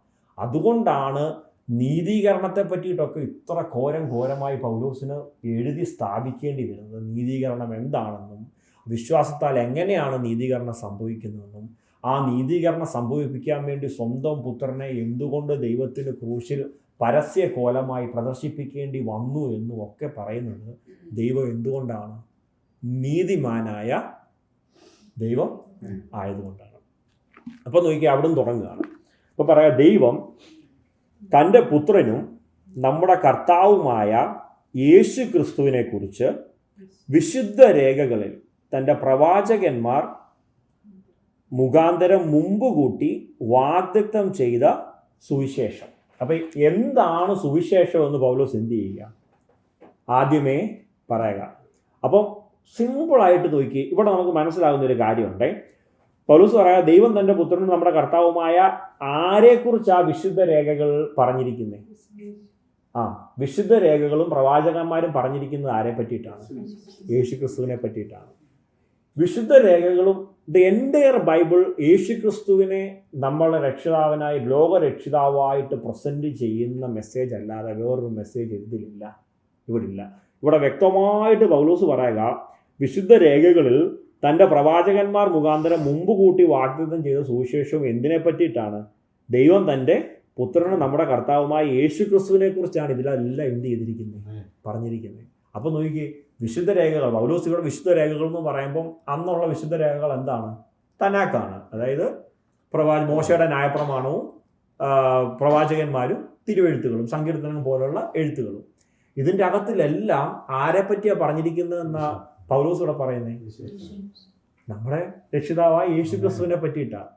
നമ്മൾ പലപ്പോഴും ഇതിൻ്റെ അകത്തിൽ നിന്നൊക്കെ കേൾക്കുന്ന മെസ്സേജുകൾ ആരെ പറ്റിയിട്ടാണ്? ഞാൻ എപ്പോഴും ഇങ്ങനെ പറയാറുണ്ട്, യേശു ക്രിസ്തുവിനെ പറ്റി പ്രസംഗിക്കാത്ത ഒരു മെസ്സേജ് പുതിയ നിയമസഭയ്ക്ക് എന്തല്ല? ഒരു മെസ്സേജ് അല്ല. യേശു ക്രിസ്തുവും ക്രൂശും ഉയർത്തപ്പെടാത്ത ഒരു സെൻറ്റൻസ് പുതിയ നിയമസഭയ്ക്ക് എന്തല്ല? യോഗ്യമായിട്ടുള്ളതല്ല. പൗലോസ് ഇവിടെ പറയുക, പ്രവാചകന്മാർ മുഖാന്തരം മുമ്പ് കൂട്ടി പറഞ്ഞിരിക്കുന്നതും തിരുവെഴുത്തുകളിലും പറഞ്ഞിരിക്കുന്നത് ആരെ പറ്റിയാണ്? യേശു ക്രിസ്തുവിനെ പറ്റിയാണ്. ഇതിന് തെളിവ് ഇവിടെ മാത്രമല്ല, യേശു കർത്താവ് ഉയർത്തെഴുന്നേറ്റിട്ട് എമ്മോസിലോട്ട് പോകുന്ന ശിഷ്യന്മാരുടെ അടുത്ത് ചെന്നിട്ട് യേശു കർത്താവ് എന്തോ പറഞ്ഞു എന്താ? തന്നെ പറ്റി. അത്ര സിമ്പിൾ ആസ് ദാറ്റ്. നമുക്ക് മാത്രം ഓപ്പർച്യൂണിറ്റി കിട്ടുമ്പോൾ നമുക്ക് ഇതിൻ്റെ അകത്ത് ഇഷ്ടംപോലെ ക്യാരക്ടേഴ്സ്, നമുക്ക് ദാനിയേലിനെ പറ്റി പ്രസംഗിക്കാനുണ്ട്, ദാവീദിനെ പറ്റി പ്രസംഗിക്കാനുണ്ട്. നമ്മൾ മനസ്സിലാക്കേണ്ട കാര്യം, നമ്മൾ ഇവിടെ ഉള്ളവർക്കെല്ലാം ഇപ്പം കവനൻറ്റുകൾ എന്താണെന്ന് അറിയാം അല്ലേ? ഈ കവനൻറ്റുകളൊന്നും മനസ്സിലാക്കാതെ നമ്മൾ പലപ്പോഴും കേൾക്കുന്ന നമ്മുടെ പല പ്രസംഗങ്ങളും ചിലപ്പോൾ കേൾക്കുമ്പോൾ ഭയങ്കര ഇമ്പമായിട്ട് തോന്നും. ഞാൻ നമ്മുടെ ഡോക്ട്രിൻ ഓഫ് സെപ്പറേഷൻ്റെ ഒരു വീഡിയോ ഇട്ടിട്ടുണ്ടായിരുന്നു. നമ്മൾ മനസ്സിലാക്കേണ്ട കാര്യം, നമ്മുടെ സെപ്പറേഷൻ എന്താണെന്നൊക്കെ നമ്മൾ എപ്പോഴും ലിസ്റ്റ് ചെയ്യേണ്ടത് വളരെ അത്യാവശ്യമാണ്. എൻ്റെ ഒരു സ്നേഹിതൻ ഒരിക്കലും ഒരു മെസ്സേജ് ഡാനിയൽ, അത് അദ്ദേഹം മാത്രമല്ല, 1000 മെസ്സേജുകൾ ഞാൻ കേട്ടിട്ടുണ്ട്. ഇപ്പോഴും പെന്തക്കോസ്റ്റ് ഗോളത്തിലൊക്കെ നിറഞ്ഞൊഴുകുന്ന ഒരു മെസ്സേജാണ് അത്. ദാനിയേൽ അല്ലേ, ദാനിയേൽ എന്ത് ചെയ്തു? രാജാവിൻ്റെ ഭോജനം കഴിച്ചില്ല എന്ന് പറഞ്ഞിട്ട്. അപ്പോൾ ഇദ്ദേഹത്തിൻ്റെ മെസ്സേജ് ഇദ്ദേഹം സ്റ്റാർട്ട് ചെയ്യുന്നത് ഇത് പറഞ്ഞിട്ടാണ്. ദാനിയേൽ എന്ത് ചെയ്തു? രാജാവിൻ്റെ ഭോജനം കഴിച്ചില്ല. അങ്ങനെ ദാനിയേലിൻ്റെ വിശുദ്ധി കീപ്പ് ചെയ്തത് കൊണ്ട് എന്ത് പറ്റി? പിന്നീട് നെബൂഖദ്നേസർ പുല്ല് തിന്നു. ആ സമയത്ത് ദാനിയേൽ കൊട്ടാരത്തിലെ ഭോജനം കഴിച്ചു. അപ്പം ഞാൻ പറഞ്ഞു, നീ ആദ്യം കഴിച്ചില്ലെന്ന് പറഞ്ഞ ഭോജനമല്ലേ പിന്നെ കൊട്ടാരത്തിൽ നിന്ന് അവസാനം ദാനിയേലിന് ദൈവം വലിയ കാര്യമായി കൊടുത്തു എന്ന് തന്നെ പ്രസൻറ്റ് ചെയ്യുന്നത്. നമ്മൾ മനസ്സിലാക്കേണ്ട കാര്യം, ദാനിയേൽ ആരായിരുന്നു? ഒരു യഹൂദനായിരുന്നു. ഒരു യഹൂദൻ എന്തുണ്ട്? ഡയറ്ററി ലോ ഉണ്ട്. ഒരു യഹൂദൻ സെറിമോണിയൽ ലോ ഉണ്ട്. അപ്പം ഇതൊന്നും നമുക്ക് ബാധകമുള്ള കാര്യമല്ല. ദാനിയേൽ കഴിക്കാതിരുന്നതിന് ദാനിയേലിൻ്റെതായ കാരണമുണ്ട്. ദാനിയേൽ ഒരു യഹൂദനായിരുന്നു. നമ്മളാരും യഹൂദന്മാരല്ല. നമുക്ക് എന്തില്ല? ഡയറ്ററി ലോ ബാധകമല്ല. അപ്പം നമ്മൾ ദാനിയേലിനെ എടുത്ത് പ്രസംഗിക്കുകയാണെങ്കിൽ we have to make sure നമ്മൾ ഏത് കവനൻറ്റിൻ്റെ അണ്ടറിൽ ദാനിയേലിനെ കൊണ്ട് നിർത്തിയെന്നും ദാനിയേലിൽ നിന്ന് നമ്മൾ ദൈവത്തിൻ്റെ കാരണം ദൈവത്തിൻ്റെ സ്വഭാവത്തിന് എന്തില്ല? മാറ്റമില്ല. അത് ദാനിയേലിൻ്റെ കാലത്താണെങ്കിലും അതിന് മുമ്പാണെങ്കിലും അതിന് ശേഷമാണെങ്കിലും ഇനി എറ്റേണിറ്റിക്ക് അപ്പുറത്താണെങ്കിലും ദൈവത്തിന് എന്തില്ല? മാറ്റമില്ല. അപ്പോൾ ദൈവത്തിനെ പറ്റിയും ദൈവത്തിൻ്റെ ക്യാരക്ടറിനെ പഠിക്കാനാണ് നമ്മൾ ദാനിയേലിനെയോ ദാവീദിനെയോ എടുക്കുന്നതെങ്കിൽ ഓക്കെ. പക്ഷെ അത് വിട്ടിട്ട് നമ്മൾ ഈ ക്യാരക്ടേഴ്സിനെ എടുത്ത് പഠിക്കുന്നത് വളരെ അപകടം പിടിച്ച കാര്യമാണ്. അല്ലെ അത്ര ഫൈൻ ട്യൂൺ ചെയ്ത് അത്ര ബോധത്തോടു കൂടി കവനൻറ്റുകളെ നിർത്തി നമ്മൾ എടുത്ത് വേണം പഠിക്കാൻ. അപ്പോൾ നോക്കി, ഇവിടെ പൗലോസ് പറയുക, ഇവിടെ എല്ലാം പറഞ്ഞിരിക്കുന്ന ഒരേ ഒരു കാര്യം എന്താണ്? യേശു ക്രിസ്തുവിനെ പറ്റിയിട്ടാണ് ഇവിടെ പറഞ്ഞിരിക്കുന്നത്. പ്രവാചകന്മാർ മുഖാന്തരം മുമ്പ് കൂട്ടി വാഗ്ദത്തം ചെയ്ത സുവിശേഷത്തിനായി വേർതിരിച്ചു വിളിക്കപ്പെട്ട അപ്പോസ്തോലനും യേശു ക്രിസ്തുവിൻ്റെ ദാസനുമായ പൗലോസ്. അപ്പോൾ നോക്കിയേ, പൗലോസ് പറയുക, യേശു ക്രിസ്തുവിനെ പറ്റിയിട്ട് ഈ പറഞ്ഞിരിക്കുന്ന സുവിശേഷം ഉണ്ടല്ലോ, ഇത് പറയാൻ വേണ്ടിയിട്ട് വേർതിരിച്ച് വിളിക്കപ്പെട്ട ആളാണ് ആര്? ഞാൻ പറയാം, പൗലോസ് ആണെന്ന് പറയുക. പൗലോസിനെ തന്നെ ഇൻട്രൊഡ്യൂസ് ചെയ്യുന്ന വേ നോക്കി. പൗലോസ് എത്ര വളഞ്ഞു നോക്കി പിടിക്കുന്ന പോലാണെങ്കിലും പൗലോസ് പറയുന്ന വേ നോക്കി. യേശു ക്രിസ്തുവിനെ പറ്റി പറഞ്ഞിരിക്കുന്ന സുവിശേഷം പറയാൻ വേണ്ടി വിളിച്ച് വേർതിരിച്ചിരിക്കുന്ന ആരാണ്? പൗലോസ് ആണെന്ന് പറയുക. പൗലോസ് പറയുക അപ്പോസ്തോലനും. അപ്പോസ്തോലൻ എന്ന് പറഞ്ഞാൽ എന്താണ്? നമുക്ക് നമ്മൾ മനസ്സിലാക്കേണ്ട കാര്യം, അപ്പോസ്തോലൻ എന്നുള്ള വാക്ക് എന്താ അർത്ഥം? അയക്കപ്പെട്ടവൻ. അപ്പം ആ വാക്കിൻ്റെ അർത്ഥത്തിൽ നിന്ന് നോക്കുകയാണെന്നുണ്ടെങ്കിൽ നമ്മളെല്ലാവരും ആരാണ്? അപ്പോസ്തലന്മാരാണ്. നമ്മളെല്ലാവരെയും ഒരയക്കപ്പെട്ട ശുശ്രൂഷ നമുക്ക് തന്നിട്ടുണ്ട്. എന്തിനു വേണ്ടി? ക്രിസ്തുവിൻ്റെ ഇപ്പോൾ ഈ പറഞ്ഞിരിക്കുന്ന പ്രവാചകന്മാരും തിരുവെഴുത്തുകളും കൂടി മുമ്പ് കൂട്ടി നമ്മളോട് പറഞ്ഞിരിക്കുന്ന യേശു ക്രിസ്തുവിൻ്റെ സുവിശേഷം പറയാൻ നമ്മളെല്ലാവരും എന്ത് ചെയ്യുക? അയക്കപ്പെട്ടതാണ്. അപ്പം ആ ഒരു സെൻസിൽ നമ്മളെല്ലാവരും ആരാ? അപ്പോസ്തലന്മാരാണ്. പക്ഷേ നമ്മൾ ബൈബിളിൻ്റെ സ്റ്റാൻഡേർഡിൽ നിന്ന് നോക്കുമ്പം, ബൈബിളിൻ്റെ ടെർമിനോളജിയിൽ നോക്കുമ്പം, ഈ 1-ാം നൂറ്റാണ്ടിലെ അപ്പോസ്തോലത്വം ഉണ്ടല്ലോ, അതായത് അപ്പോസ്തോലനായ പൗലോസ് എന്ന് പറയുന്ന പോലെ, അപ്പോസ്തോലനായ പത്രോസ് എന്ന് പറയുന്നത് പോലെ ഉള്ള അപ്പോസ്തോലത്വം പിന്നീട് എന്തില്ല? ഉണ്ടായിട്ടില്ല. അത് ഈവൻ സഭാപിതാക്കന്മാർ പോലും അത് എന്ത് ചെയ്തിട്ടില്ല? ഉപയോഗിച്ചിട്ടില്ല. അതായത് അപ്പോസ്തലന്മാർ എന്ന് പറഞ്ഞാൽ യോഹന്നാൻ്റെ കാലത്തിന് ശേഷം യോഹന്നാൻ്റെ ഏറ്റവും വലിയ ശിഷ്യനായിരുന്നു ആര്? പോളികാർപ്പ്. പോളികാർപ്പിനെ പോലുള്ളവരും ബിഷപ്പ് എന്നുള്ള ടൈറ്റിൽ ഉപയോഗിച്ചിട്ടുള്ളൂ. ഇവരാരും അപ്പോസ്തലൻ എന്നുള്ള ടൈറ്റിൽ ഉപയോഗിച്ചിട്ടില്ല. 2-ാം നൂറ്റാണ്ടിലെ സഭാപിതാക്കന്മാരൊക്കെ വലിയ ആൾക്കാരുണ്ടായിരുന്നു. അലക്സാണ്ട്രിയയിലൊക്കെ ഉള്ളവരും. അലക്സാണ്ട്രിയയിലെ ചർച്ചൊക്കെ ഹ്യൂജ് ആയിരുന്നു. ഇവരാരും എന്ത് ചെയ്തില്ല?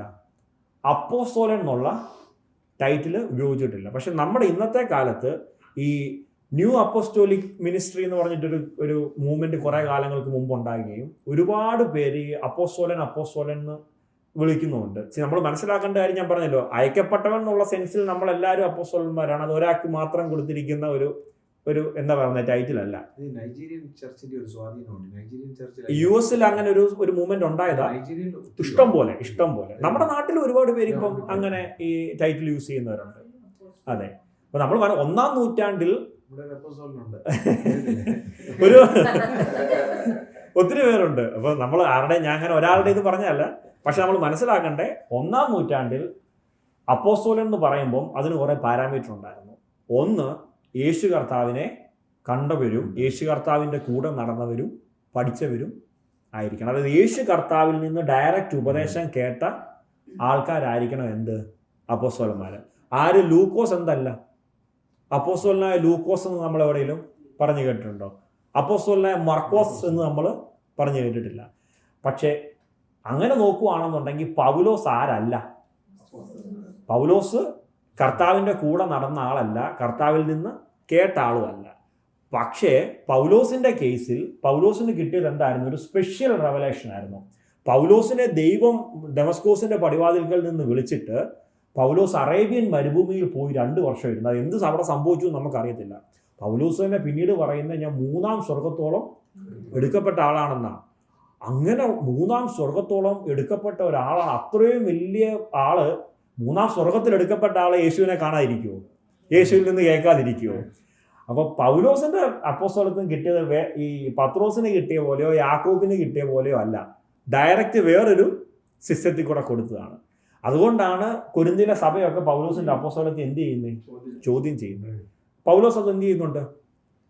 ക്ലാരിഫൈ ചെയ്ത് വിടുന്നുമുണ്ട്. അപ്പോൾ ഇവിടെ പൗലോസ് പറയുന്ന അപ്പോസ്തലൻ എന്ന് പറയുന്നത് നമ്മൾ മനസ്സിലാക്കേണ്ടത്, പൗലോസിന് അന്ന് അപ്പോസ്തലൻ എന്ന് പറയാനുള്ള എന്തുണ്ടായിരുന്നു? പ്രാഗൽഭ്യം ഉണ്ടായിരുന്നു. അപ്പം നമ്മൾ അയക്കപ്പെട്ടവൻ എന്നുള്ള സെൻസിലാണെങ്കിൽ നമ്മൾ എല്ലാവരും ആരാണ്? അപ്പോസ്തലന്മാരാണ്. അപ്പോൾ തന്നെ പൗലോസിന്റെ ആറ്റിറ്റ്യൂഡ് നോക്കിക്കോണം. അപ്പോസ്തലനും തൊട്ടടുത്ത വാക്യം എന്താ? ദാസനും.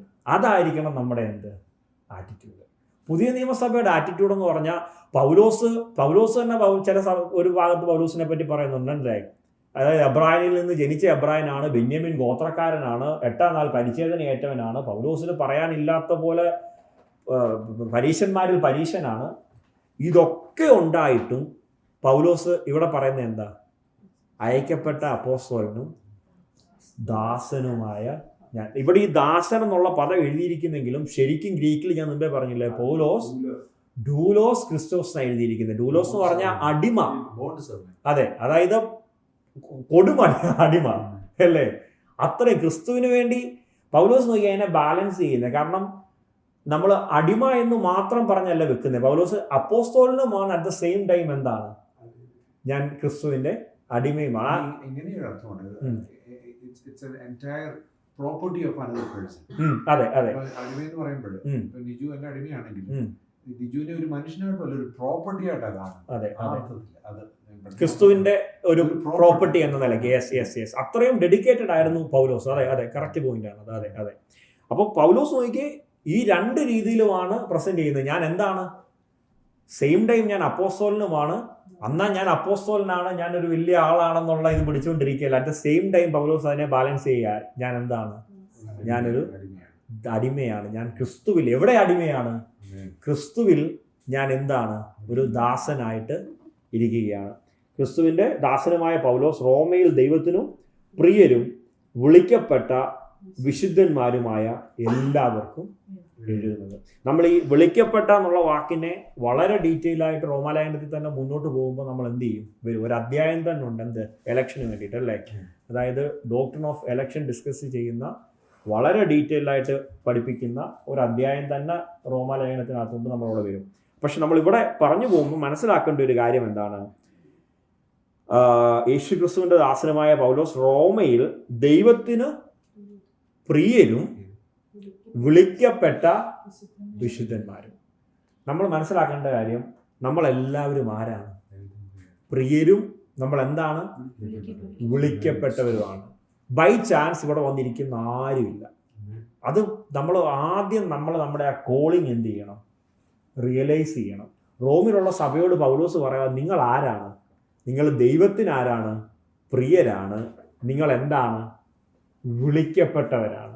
നമ്മളെല്ലാവരും ഇന്നിവിടെ ഇരിക്കുമ്പോൾ നമ്മൾ മനസ്സിലാക്കേണ്ട കാര്യം, ബൈ ചാൻസിൽ ഇവിടെ ഇരിക്കുന്ന ആരുമില്ല. ഇതിനെപ്പറ്റി ബൈബിൾ പറയുന്നത് എന്താണെന്നറിയാവോ?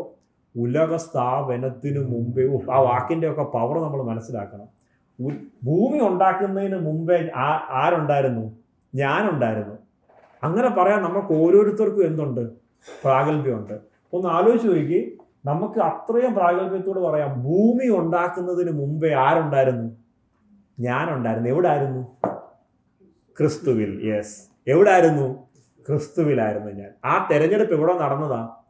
എന്നെ തെരഞ്ഞെടുത്തിട്ട് എന്നെ വിളിച്ചിട്ടാണ് എന്ത് ചെയ്യുന്നത്? ഭൂമിയെ വിളിക്കുന്നേ ദൈവം വരാൻ പറയുന്നത് അല്ലേ? അപ്പോൾ പൗലോസ് റോമിലെ സഭയോട് പറയാം, നിങ്ങൾ ആരാണ്? ദൈവത്തിന് പ്രിയരാണ്. നിങ്ങൾ ആരാണ്? നിങ്ങൾ വിളിക്കപ്പെട്ടവരാണ്, വിശുദ്ധന്മാരാണ്. ആ വിശുദ്ധന്മാരെന്നൊക്കെ പറയുന്നത് നമ്മൾ മുന്നോട്ട് വരുമ്പോൾ നമ്മൾ ഡീറ്റെയിൽ ആയിട്ട് അതിനെപ്പറ്റി കാണും. വിളിക്കപ്പെട്ടവരാണെങ്കിൽ നമ്മൾ എന്താണ്? വിശുദ്ധന്മാരാണ്. ഈ പലപ്പോഴും ഈ ചില തിയോളജി, ചില രീതിയിൽ ഗ്രേസ് തിയോളജിയുടെ ഒക്കെ എക്സ്ട്രീമെന്റിൽ ആളുകൾ പറയുന്നുണ്ട് നമ്മൾ എന്താ വൺസ് സേവ്ഡ് ഓൾവേസ് സേവ്ഡ് എന്ന് പറയുന്നതിൻ്റെ ഒരു ദൂഷ്യഫലത്തിൽ ആൾക്കാർ എന്ത് പറയുന്നുണ്ട്? നമുക്ക് പിന്നെ എങ്ങനെയും ജീവിക്കാമെന്നുള്ള ഒരു രീതി പറയുന്നുണ്ട്. ലൈസൻസ് ടു സിൻ എന്നുള്ള രീതി പറയുന്നുണ്ട്. പൗലോസ് ഇവിടെ അതിനെ അടുക്കി വെച്ചിരിക്കുന്നുണ്ടോ? നിങ്ങൾ ദൈവത്തിന് പ്രിയരാണ്, അതുകൊണ്ട് തന്നെ നിങ്ങൾ എന്താണ്? നിങ്ങൾ വിളിക്കപ്പെട്ടവരാണ്, അതുകൊണ്ട് തന്നെ നിങ്ങൾ എന്താണ്? നിങ്ങൾ വിശുദ്ധന്മാരാണ്. വേറെ ഓപ്ഷൻ ഇല്ല. നിങ്ങൾ ദൈവത്തിന് പ്രിയരാണെങ്കിൽ, നിങ്ങൾ വിളിക്കപ്പെട്ടവരാണെങ്കിൽ, നിങ്ങൾ ഓട്ടോമാറ്റിക്കലി എന്താണ്? വിശുദ്ധന്മാരാണ്. അശുദ്ധിയിൽ ജീവിക്കാനോ അശുദ്ധരായിട്ട് നടക്കാനോ നമുക്ക് എന്തില്ല? റൈറ്റ് ഇല്ല. നിങ്ങൾ വിളിക്കപ്പെട്ടവരാണോ, നിങ്ങൾ എന്താണ്? വിശുദ്ധരും ആണ്.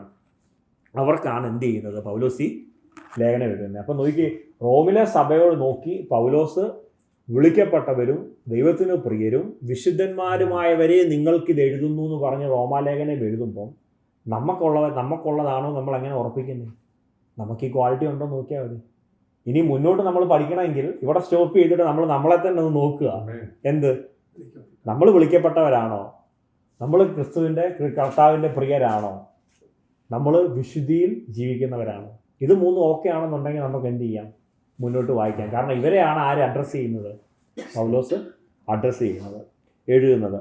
നമ്മുടെ പിതാവായ ദൈവത്തിങ്കൽ നിന്നും കർത്താവായ യേശു ക്രിസ്തുവിങ്കൽ നിന്നും നിങ്ങൾക്ക് കൃപയും സമാധാനവും ഉണ്ടാകട്ടെ. നോക്കിയേ, പൗലോസ് എത്ര ബാലൻസ് ചെയ്താണ് ഈ ലേഖനം എഴുതുന്നത് കേട്ടോ. നമുക്കറിയാമല്ലോ ഇവിടെ ഇപ്പോൾ എന്ത് നടക്കുക? ഒരു വിഷയം നടക്കുക. യഹൂദനാണോ യവനനാണോ എന്നൊക്കെ ഉള്ളൊരു വിഷയം നടക്കുക അല്ലേ. അപ്പോൾ യഹൂദന്മാരുടെ സല്യൂട്ടേഷൻ്റെ മെത്തേഡ് എന്താ? യഹൂദന്മാർ ഷലോം എന്ന് പറയും അല്ലേ. യഹൂദന്മാർ ആരെയും കാണുമ്പോൾ എന്ത് പറയും? ഷലോം എന്ന് പറയും, അതായത് സമാധാനം എന്ന് പറയും അല്ലേ. അപ്പോൾ പൗലോസ് ഇവിടെ പറയുകയാണ്, നിങ്ങൾക്ക് എന്തുണ്ടാകട്ടെ? കൃപയും സമാധാനവും ഉണ്ടാകട്ടെ. ജാതികൾ ഇതിൻ്റെ അകത്ത് വന്നത് എന്തുകൊണ്ടാണ്? കൃപയാല. മനസ്സിലായോ? യഹൂദനായതുകൊണ്ട് നിനക്ക് എന്തുണ്ട്? സമാധാനവും ഉണ്ട്. പൗലോസ് ആരെയും വിട്ട് കളയാമല്ലോ. പൗലോസ് രണ്ടുപേരെയും തുടക്കം തൊട്ടേ രണ്ടുപേരെയും ചേർത്ത് നിർത്തിയാണ് പൗലോസ് എന്ത് ചെയ്യുന്നത്? എഴുതി പോകുന്നത്. പൗലോസ് പറയുകയാണ്, പൗലോസ് ഒരു യഹൂദനായതുകൊണ്ട് പൗലോസിന് എന്ത് മാത്രം പറയുന്ന ശൈലിയായിരിക്കും യൂസ്ഡ്? ഷലോം എന്ന് പറഞ്ഞുള്ള ശൈലിയായിരിക്കും, സമാധാനം എന്ന് പറഞ്ഞായിരിക്കും പൗലോസിന്റെ ഒരു നോർമലായിട്ടുള്ള ഒരു ശൈലി. ഒരു പൗലോസ് ഒരു പരീക്ഷനിൽ നിന്നുണ്ടായ പരീക്ഷനായതുകൊണ്ടും 8ാം നാൾ പരിച്ഛേദന ഏറ്റതുകൊണ്ടും ബെന്യാമിൻ ഗോത്രക്കാരനായതുകൊണ്ടും ഒക്കെ ചെറുപ്പം തൊട്ടേ പൗലോസിന്റെ കൃപ പൗലോസിന്റെ ഡിക്ഷണറിയിൽ ഇല്ല. പൗലോസിന്റെ ഡിക്ഷണറിയിലുള്ള വാക്ക് എന്താണ്? സമാധാനമാണ്. പക്ഷെ പൗലോസ് ഇവിടെ എത്ര വെൽ ബാലൻസ്ഡ് ആയിട്ടാണ് പറയുന്നത്, നിങ്ങൾക്ക് കൃപയും സമാധാനവും ഉണ്ടാകട്ടെ. രണ്ട് പേരെ പൗലോസ് എന്ത് ചെയ്യുക? ഇങ്ങനെ ചേർക്കുകയാണ്, നമ്മൾ ഒന്നാക്കി വെക്കുകയാണ്. നമ്മുടെ പിതാവായ ദൈവത്തിങ്കൽ നിന്നും കർത്താവായ യേശു ക്രിസ്തുവിങ്കൽ നിന്നും നിങ്ങൾക്ക് കൃപയും സമാധാനവും ഉണ്ടാകട്ടെ. ഇത് നമ്മൾ 3-ാം അധ്യായത്തിലേക്കൊക്കെ എത്തുമ്പോൾ കുറച്ചുകൂടെ ഡീപ്പായിട്ട് നമ്മളിത് പഠിക്കുമ്പോൾ ഇതിൻ്റെ ഒരു ആഴം നമുക്ക് കുറച്ചുകൂടെ മനസ്സിലാകും. നോക്കിയാൽ പൗലോസ് ആ ഹൈറാർക്കി പറഞ്ഞു. പലപ്പോഴും നമ്മൾ ഈ ഡോക്ട്രിൻ ഓഫ് ട്രിനിറ്റി മനസ്സിലാക്കുന്നതിൽ പലപ്പോഴും നമ്മൾ ഫെയിൽ ആകാറുണ്ട്. പലരോടും നമ്മുടെ ആൾക്കാരോട് പോയിട്ട് ദൈവം ഒന്നാണോ മൂന്നാണോ എന്ന് ചോദിച്ചാൽ മറുപടി പറയാൻ പറ്റാത്ത ആൾക്കാരിൽ നിന്ന് കുഴയുന്നത് ഞാൻ കണ്ടിട്ടുണ്ട്. കാരണം ട്രിനിറ്റിയുടെ ഒരു ആഴം മനസ്സിലാക്കുന്നിടത്താണ് ഒരു ക്രിസ്തീയ ജീവിതത്തിൻ്റെ വിജയം തുടങ്ങുന്നത്. പലപ്പോഴും നമ്മുടെ ആൾക്കാർക്ക് പ്രാർത്ഥിക്കാൻ പോലും പ്രോപ്പർ വേയിൽ ബിബ്ലിക്കലി അവർക്ക് എന്തില്ല, അറിയില്ല. നമ്മുടെ ചർച്ചകൾ എന്ത് ചെയ്യുന്നില്ല, പഠിപ്പിക്കുന്നില്ല. നമ്മുടെ പ്രാർത്ഥനകൾ എപ്പോഴും, ഞാനിവിടെ നേരത്തെ പറഞ്ഞിട്ടുണ്ട്, എന്തായിരിക്കണം? പ്രാർത്ഥന എപ്പോഴും പിതാവിനോടായിരിക്കണം. ആരിൽ കൂടിയായിരിക്കണം? പുത്രനിൽ കൂടിയായിരിക്കണം. പരിശുദ്ധ ആത്മാവിൻ്റെ ശക്തിയോടെ ആയിരിക്കണം. ഇതാണ് നമ്മുടെ പ്രാർത്ഥനയുടെ ഫോർമാറ്റ്. പിതാവിനോട്, പുത്രനിൽ കൂടി, പരിശുദ്ധാത്മാവിൻ്റെ ശക്തിയിലായിരിക്കണം നമ്മുടെ പ്രാർത്ഥനകൾ. അപ്പോൾ നോക്കിയേ, ഇവിടെയും ഈ ട്രിനിറ്റി നമ്മൾ മനസ്സിലാക്കിയില്ലെങ്കിൽ പിന്നെ ബൈബിളിൻ്റെ ഒരാശയവും നമുക്ക് മനസ്സിലാകത്തില്ല. അറ്റോൺമെൻറ്റ് എന്താണെന്ന് മനസ്സിലാവണമെന്നുണ്ടെങ്കിൽ ട്രിനിറ്റി എന്താണെന്ന് അറിയണം. അറ്റോൺമെൻറ്റ് മനസ്സിലായില്ലെന്നുണ്ടെങ്കിൽ സാൽവേഷൻ എന്താണെന്ന് മനസ്സിലാകത്തില്ല. എന്തുകൊണ്ടാണ് പുത്രൻ ഭൂമിയിൽ വന്ന് യാഗമാകുന്നതെന്നും അതിൽ എന്തിന് പിതാവിന് പ്രസാദം തോന്നണമെന്നും മനസ്സിലാകണമെങ്കിൽ ട്രിനിറ്റി എന്താണെന്നും ആ കോൺസെപ്റ്റ് എന്താണെന്നും നമ്മൾ എന്ത് ചെയ്യണം? മനസ്സിലാക്കണം. അപ്പോൾ പൗലോസ് ഇവിടെ നോക്കി ആ ഓർഡർ എടുത്ത് വെച്ചിരിക്കുന്നത് നോക്കിയേ, നമ്മുടെ പിതാവായ ദൈവത്തിങ്കിൽ നിന്നും നോക്കി. അടുത്ത വാക്ക് എന്താണ്? കർത്താവായ യേശുവിങ്കിൽ നിന്ന് നിങ്ങൾക്ക് കൃപയും സമാധാനവും ഉണ്ടാകട്ടെ. അപ്പം നോക്കി, പൗലോസിന്റെ ഇതിനകത്തിലെ കോർ എലമെന്റ് എന്താ പൗലോസ് മുന്നോട്ട് പറയാൻ പോകുന്നത്? പൗലോസ് ഏറ്റവും വലിയ പ്രോബ്ലമായിട്ട് പ്രസന്റ് ചെയ്യുന്ന എന്താണ്? എല്ലാ മനുഷ്യനും പാപിയാണ്, ഓൾറെഡി നിങ്ങൾ നഷ്ടപ്പെട്ടു. അതിനാകെ ഉള്ളൊരു സൊല്യൂഷനായിട്ട് പൗലോസ് പ്രസന്റ് ചെയ്യുകയാണ് എന്ത്? സാൽവേഷൻ എന്ന് പറഞ്ഞിട്ട് പ്രസന്റ് ചെയ്യുകയാണ്. ഈ സാൽവേഷൻ എങ്ങനെയാണ് നമുക്ക് ആപ്ലിക്കബിൾ ആകുന്നത്? കൃപ. അതായത് സാൽവേഷൻ കിട്ടാൻ എനിക്കൊന്നും ചെയ്യാൻ പറ്റത്തില്ല, ഒറ്റ കാര്യമുള്ള എന്ത്? ഗ്രേസ്. അപ്പോൾ നോക്കി, യേശു ക്രിസ്തു നമുക്ക് എന്ത് തന്നു? കൃപ. കൃപയിൽ കൂടി, കൃപയാൽ ക്രിസ്തുവിൽ കൂടി ഞാൻ സാൽവേഷൻ നേടുമ്പം എനിക്ക് സംഭവിക്കുന്ന എന്താ? പിതാവുമായിട്ട് സമാധാനം ഉണ്ടാകുക. ഏദൻ തോട്ടത്തിൽ എന്താ സംഭവിച്ചത്? സിമ്പിളായിട്ട് ആദമും അവയും എന്തായിരുന്നു അവിടെ ചെയ്തുകൊണ്ടിരുന്നത്? അവർ ദൈവവുമായിട്ട് എന്തായിരുന്നു? നല്ല ഫെലോഷിപ്പായിരുന്നു. എല്ലാ ദിവസവും കർത്താവുമായിട്ട് ദൈവത്തിൻ്റെ കൂടെ നടക്കുകയായിരുന്നു അവരല്ലേ. അവർ പാപം ചെയ്തപ്പോൾ അവർക്ക് എന്ത് പറ്റി? അവരുടെ ദൈവവുമായിട്ടുള്ള സമാധാനമില്ലാതെ പോയി. മനസ്സിലായോ?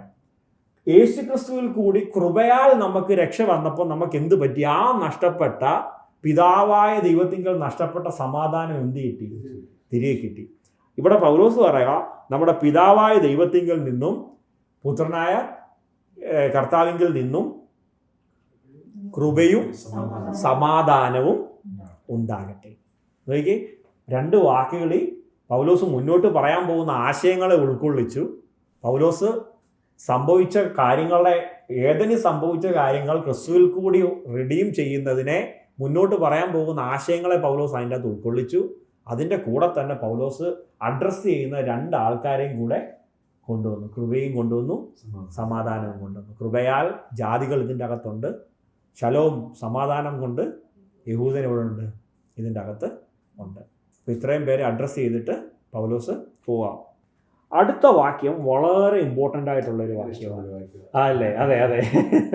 അത് ആ വാക്യം ഇല്ലെങ്കിൽ റോമാലേഖനത്തിൽ പൗലോസ് പിന്നീട് പ്രസന്റ് ചെയ്യുന്ന ഐഡിയയ്ക്ക് ഒന്നും ഒരു വാലിഡിറ്റിയും ഇല്ലാതെ പോകും. അത്രയ്ക്കും പവർഫുൾ ആയിട്ടുള്ള വാക്യമാണത്. അടുത്ത വാക്യം നോക്കി, ജഡം സംബന്ധിച്ച് ദാവീദിന്റെ സന്തതിയിൽ നിന്ന് ജനിക്കുകയും മരിച്ചിട്ട് ഉയർത്തെഴുന്നേൽക്കുകയാൽ വിശുദ്ധിയുടെ ആത്മാവ് സംബന്ധിച്ച് ദൈവപുത്രൻ എന്ന് ശക്തിയോടെ നിർണയിക്കപ്പെടുകയും ചെയ്തിരിക്കുന്നവനാലല്ലോ ഞങ്ങൾ അവൻ്റെ നാമത്തിനായി സകല ജാതികളുടെയും ഇടയിൽ വിശ്വാസത്തിന് അനുസരണം വരുത്തേണ്ടതിന് കൃപയും അപ്പോസ്തലത്വവും പ്രാപിച്ചത്. നോക്കിയ പൗലോസ് പറയുക, ജഡം സംബന്ധിച്ച് ദാവീദിന്റെ സന്തതിയിൽ നിന്ന് ജനിച്ചു. പൗലോസ് ഇവിടെ നോക്കി രണ്ട് കാര്യങ്ങളെ പൗലോസ് പ്രസന്റ് ചെയ്യുകയാണ്. യേശു ക്രിസ്തുവിനെ പറ്റിയിട്ടാണല്ലോ പറയുന്നത്. രണ്ട് കാര്യങ്ങൾ പ്രസന്റ് ചെയ്യുക. ജഡം സംബന്ധിച്ച് എന്താണ്? ജഡം സംബന്ധിച്ച് ദാവീദിന്റെ സന്തതിയിൽ നിന്ന് ജനിച്ചു. അത് പറയാൻ ഒരു കാരണമുണ്ട്.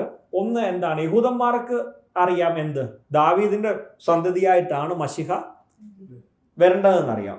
അപ്പം ഒരു തലത്തിൽ പൗലോസ് ഇവിടെ യേശു ക്രിസ്തുവിൻ്റെ മനുഷ്യത്വത്തെ എന്ത് ചെയ്യുക? പ്രൂവ് ചെയ്യുക. യേശു ക്രിസ്തു സെയിം ടൈം മനുഷ്യനായിരുന്നു എന്ന് എന്ത് ചെയ്യുക? ഇവിടെ പ്രൂവ് ചെയ്യുക. ജഡം സംബന്ധിച്ച് എന്തായിരുന്നു? ദാവീദിന്റെ സന്തതിയായിരുന്നു. ഇതെന്തിനാണ് പ്രൂവ് ചെയ്യുന്നതെന്ന് ചോദിച്ചാൽ, മുന്നോട്ട് പോയിട്ട് സാൽവേഷനിലേക്കൊക്കെ വരുമ്പം, അറ്റോൺമെന്റിനെ പറ്റിയിട്ടൊക്കെ പൗലോസ് പറയുമ്പം, സാൽവേഷൻ വർക്ക് ആവണമെങ്കിൽ, അതായത് റോമാലേഖനത്തിൽ പൗലോസിൽ കൂടി യേശു കർത്താവ് നമുക്ക് പറഞ്ഞു തരുന്ന സാൽവേഷൻ വർക്ക് ആവണമെങ്കിൽ യേശു ക്രിസ്തു എന്താവണം? ഒരേ സമയം പൂർണ്ണ മനുഷ്യനുമാകണം, പൂർണ്ണ ദൈവവും ആകണം. കാരണം ആദാം എന്ന ഏക മനുഷ്യനിൽ കൂടി സകലരിലും കണക്കിട്ട പാപത്തെ യേശു ക്രിസ്തു എന്ന രണ്ടാമത്തെ ആദാം വന്ന് സകല മനുഷ്യരിലും സാൽവേഷൻ കൊണ്ടുവരണമെങ്കിൽ മനുഷ്യനിൽ കൂടി വന്നത് മനുഷ്യനിൽ കൂടി എന്ത് ചെയ്യണം? തീരണം. അപ്പം ആദ്യത്തെ ആദാമും ഒടുക്കത്തെ ആദാമും. അപ്പം യേശു കർത്താവിൻ്റെ മനുഷ്യത്വം പ്രൂവ് ചെയ്യുക എന്നുള്ളത് പൗലോസിൻ്റെ മുന്നോട്ടുള്ള സകല ആശയങ്ങളുടെയും അടിത്തറയാണ്. എന്ത്? യേശു കർത്താവിൻ്റെ മനുഷ്യത്വം പ്രൂവ് ചെയ്യുക എന്നുള്ളത്. അറ്റ് ദ സെയിം ടൈം യേശു കർത്താവ് പൂർണ്ണ ദൈവവുമാണെങ്കിൽ ഇതെന്താകത്തുള്ളൂ? ഇത് വാലിഡേറ്റ് ആകത്തുള്ളൂ. പൗലോസ് അപ്പോൾ തുടക്കത്തിലേ ഇതിനെ അടുക്കി ഈ പതുക്കെ വലിയ ആശയങ്ങളിലേക്ക് വരുന്നതിന് മുമ്പ് ചെറുതായിട്ട് ഇങ്ങനെ പാകി പോകുന്നതുണ്ടോ? പൗലോസ് പറയുക, ജഡം സംബന്ധിച്ച് ദാവീദിന്റെ സന്തതിയിൽ നിന്ന് ജനിക്കുകയും മരിച്ചിട്ട് ഉയർത്തെഴുന്നേൽക്കുകയാൽ വിശുദ്ധിയുടെ ആത്മാവ് സംബന്ധിച്ച് ദൈവപുത്രൻ എന്ന് ശക്തിയോടെ നിർണയിക്കപ്പെടുകയും ചെയ്തിരിക്കുന്നവൻ. അതെന്തിനങ്ങനെ പറഞ്ഞെന്ന് ചോദിച്ചാൽ നമുക്ക് അദ്ദേഹം പറഞ്ഞ ട്രിനിറ്റിയുടെ കോൺസെപ്റ്റ് നമ്മൾ ഡീപ്പായിട്ട് പഠിക്കുമ്പോഴേ നമ്മൾ എന്ത് ചെയ്യത്തുള്ളൂ, അതിൻ്റെ ഒരു കുറച്ചുകൂടെ ഒരു കാര്യം നമുക്ക് മനസ്സിലാകത്തുള്ളൂ. ബൈബിൾ പലയിടത്ത് പറഞ്ഞിട്ടുണ്ട്, പിതാവ് എന്ത് ചെയ്തു? യേശു കർത്താവിനെ ഉയർപ്പിച്ചു, അല്ലേ? പുത്രൻ സ്വയം ഉയർത്തു എന്നും പറയുന്നുണ്ട്. പക്ഷേ നമ്മൾ മനസ്സിലാക്കേണ്ട കാര്യം, പിതാവിൻ്റെ മുന്നിൽ എന്ത് ചെയ്യുകയാണ്? പുത്രൻ യാഗമാകുകയാണ്. അപ്പം ഈ പഴയ നിയമകാലത്തിൽ മഹാപാവ പരിഹാര ദിവസം യോം കിപ്പൂറിൻ്റെ അന്ന് കുഞ്ഞാടിനെ അറുത്ത് യാഗപീഠത്തിൽ കൊണ്ടുവന്ന് കൃപാസനത്തിലോട്ട് രക്തമൊഴിച്ച് യാഗത്തിൽ ദൈവം പ്രസാദിക്കുകയാണെങ്കിൽ എന്തുണ്ട്? പാപ പരിഹാരമുണ്ട്. ഇല്ല, എന്തെങ്കിലും മിസ്റ്റേക്ക് ഉണ്ടെങ്കിൽ ആ സെക്കൻഡ് പുരോഹിതൻ അവിടെ എന്ത് ചെയ്യുക? മരിച്ചു വീഴുക. കൃപാസനത്തിൽ പിന്നെ ആർക്കും കയറാൻ പറ്റാത്തതുകൊണ്ട് കാലെ ചങ്ങല ഇട്ടിട്ടാണ് പുരോഹിതൻ പോലും അകത്ത് കയറുന്നത്. അതെന്തിനാണെന്ന് ചോദിച്ചാൽ, അഥവാ മരിച്ചാൽ ബോഡി വലിച്ചെടുക്കാൻ വേണ്ടിയിട്ടാണ്. അത്രയ്ക്ക് ഇമ്പോർട്ടൻസ് ആണ് അവിടെ സംഭവിക്കുന്നത്. അപ്പോൾ ഇവിടെ നോക്കി, പുത്രൻ നമുക്ക് വേണ്ടിയിട്ട് യാഗമായി മരിച്ചു. പുത്രൻ ഉയർക്കുമ്പോഴാണ്, പുനരുദ്ധാനത്തിലാണ് എന്ത് നമ്മുടെ രക്ഷയിരിക്കുന്നത്, അല്ലേ? അപ്പോൾ നോക്കി, ഇവിടെ പറഞ്ഞിരിക്കുകയാണ്, വിശുദ്ധിയുടെ ആത്മാവ് സംബന്ധിച്ച് ദൈവപുത്രൻ എന്ന് ശക്തിയോടെ നിർണയിക്കപ്പെട്ടത് എങ്ങനെയാ? ഉയർത്തെഴുന്നേറ്റിരിക്കുകയാണ്. ഉയർത്തെഴുന്നേറ്റപ്പോൾ എന്ത് മനസ്സിലായി? ആ യാഗത്തിൽ ദൈവം പ്രസാദിച്ചു. അപ്പോൾ പിതാവിൻ്റെ മുന്നിൽ പ്രസാദകരമായിട്ടുള്ള ഒരു ജീവിതം നയിച്ച്, പിതാവിൻ്റെ മുന്നിൽ പ്രസാദകരമായിട്ട് യേശു കർത്താവിൻ്റെ യാഗം മാറിയതുകൊണ്ട് നമുക്കൊരു കാര്യം ഉറപ്പാണ്. എന്ത്? വിശുദ്ധിയുടെ ആത്മാവ് സംബന്ധിച്ച് എന്താണ് ഇവിടെ എഴുതിയിരിക്കുന്നത്? എന്താണ്? വിശുദ്ധ ആത്മാവ് സംബന്ധിച്ച് ദൈവപുത്രനാണെന്ന് പ്രൂവായി. എന്തുകൊണ്ട്? ഉയർത്തെഴുന്നേറ്റത് കൊണ്ട്. ഇല്ലെങ്കിൽ എന്തല്ല, പിതാവ് പ്രസാദിക്കത്തില്ല, ഉയർത്തെഴുന്നേൽക്കത്തുമില്ല. പക്ഷേ കർത്താവ് എന്ത് ചെയ്തു? ഉയർത്തെഴുന്നേറ്റു. അതുകൊണ്ട് എന്ത് പ്രൂവായി? വിശുദ്ധിയുടെ ആത്മാവ് സംബന്ധിച്ച് ദൈവപുത്രനാണെന്നും പ്രൂവായി. ദാവീദിന്റെ സന്തതിയാണെന്ന് ഓൾറെഡി പ്രൂവ് ചെയ്തു, മനുഷ്യനാണെന്ന് പ്രൂവ് ചെയ്തു. പക്ഷേ ഉയർത്തെഴുന്നേറ്റത് കൊണ്ട് എന്താണ്? വിശുദ്ധിയുടെ ആത്മാവ് സംബന്ധിച്ച് ദൈവപുത്രനാണെന്നും പ്രൂവ് ചെയ്തു. അപ്പോൾ നോക്കി, പൗലോസ് ആദ്യമേ രണ്ട് കാര്യം നോക്കി, പൗലോസിന്റെ ആ ഡയാട്രിബയുടെ ഒരു പവർ നടക്കുന്നുണ്ട്. എല്ലായിടത്തും പൗലോസ് രണ്ട് കാര്യങ്ങൾ ഇങ്ങനെ ഓൾട്ടറായിട്ട് കൊണ്ട് പോവാം.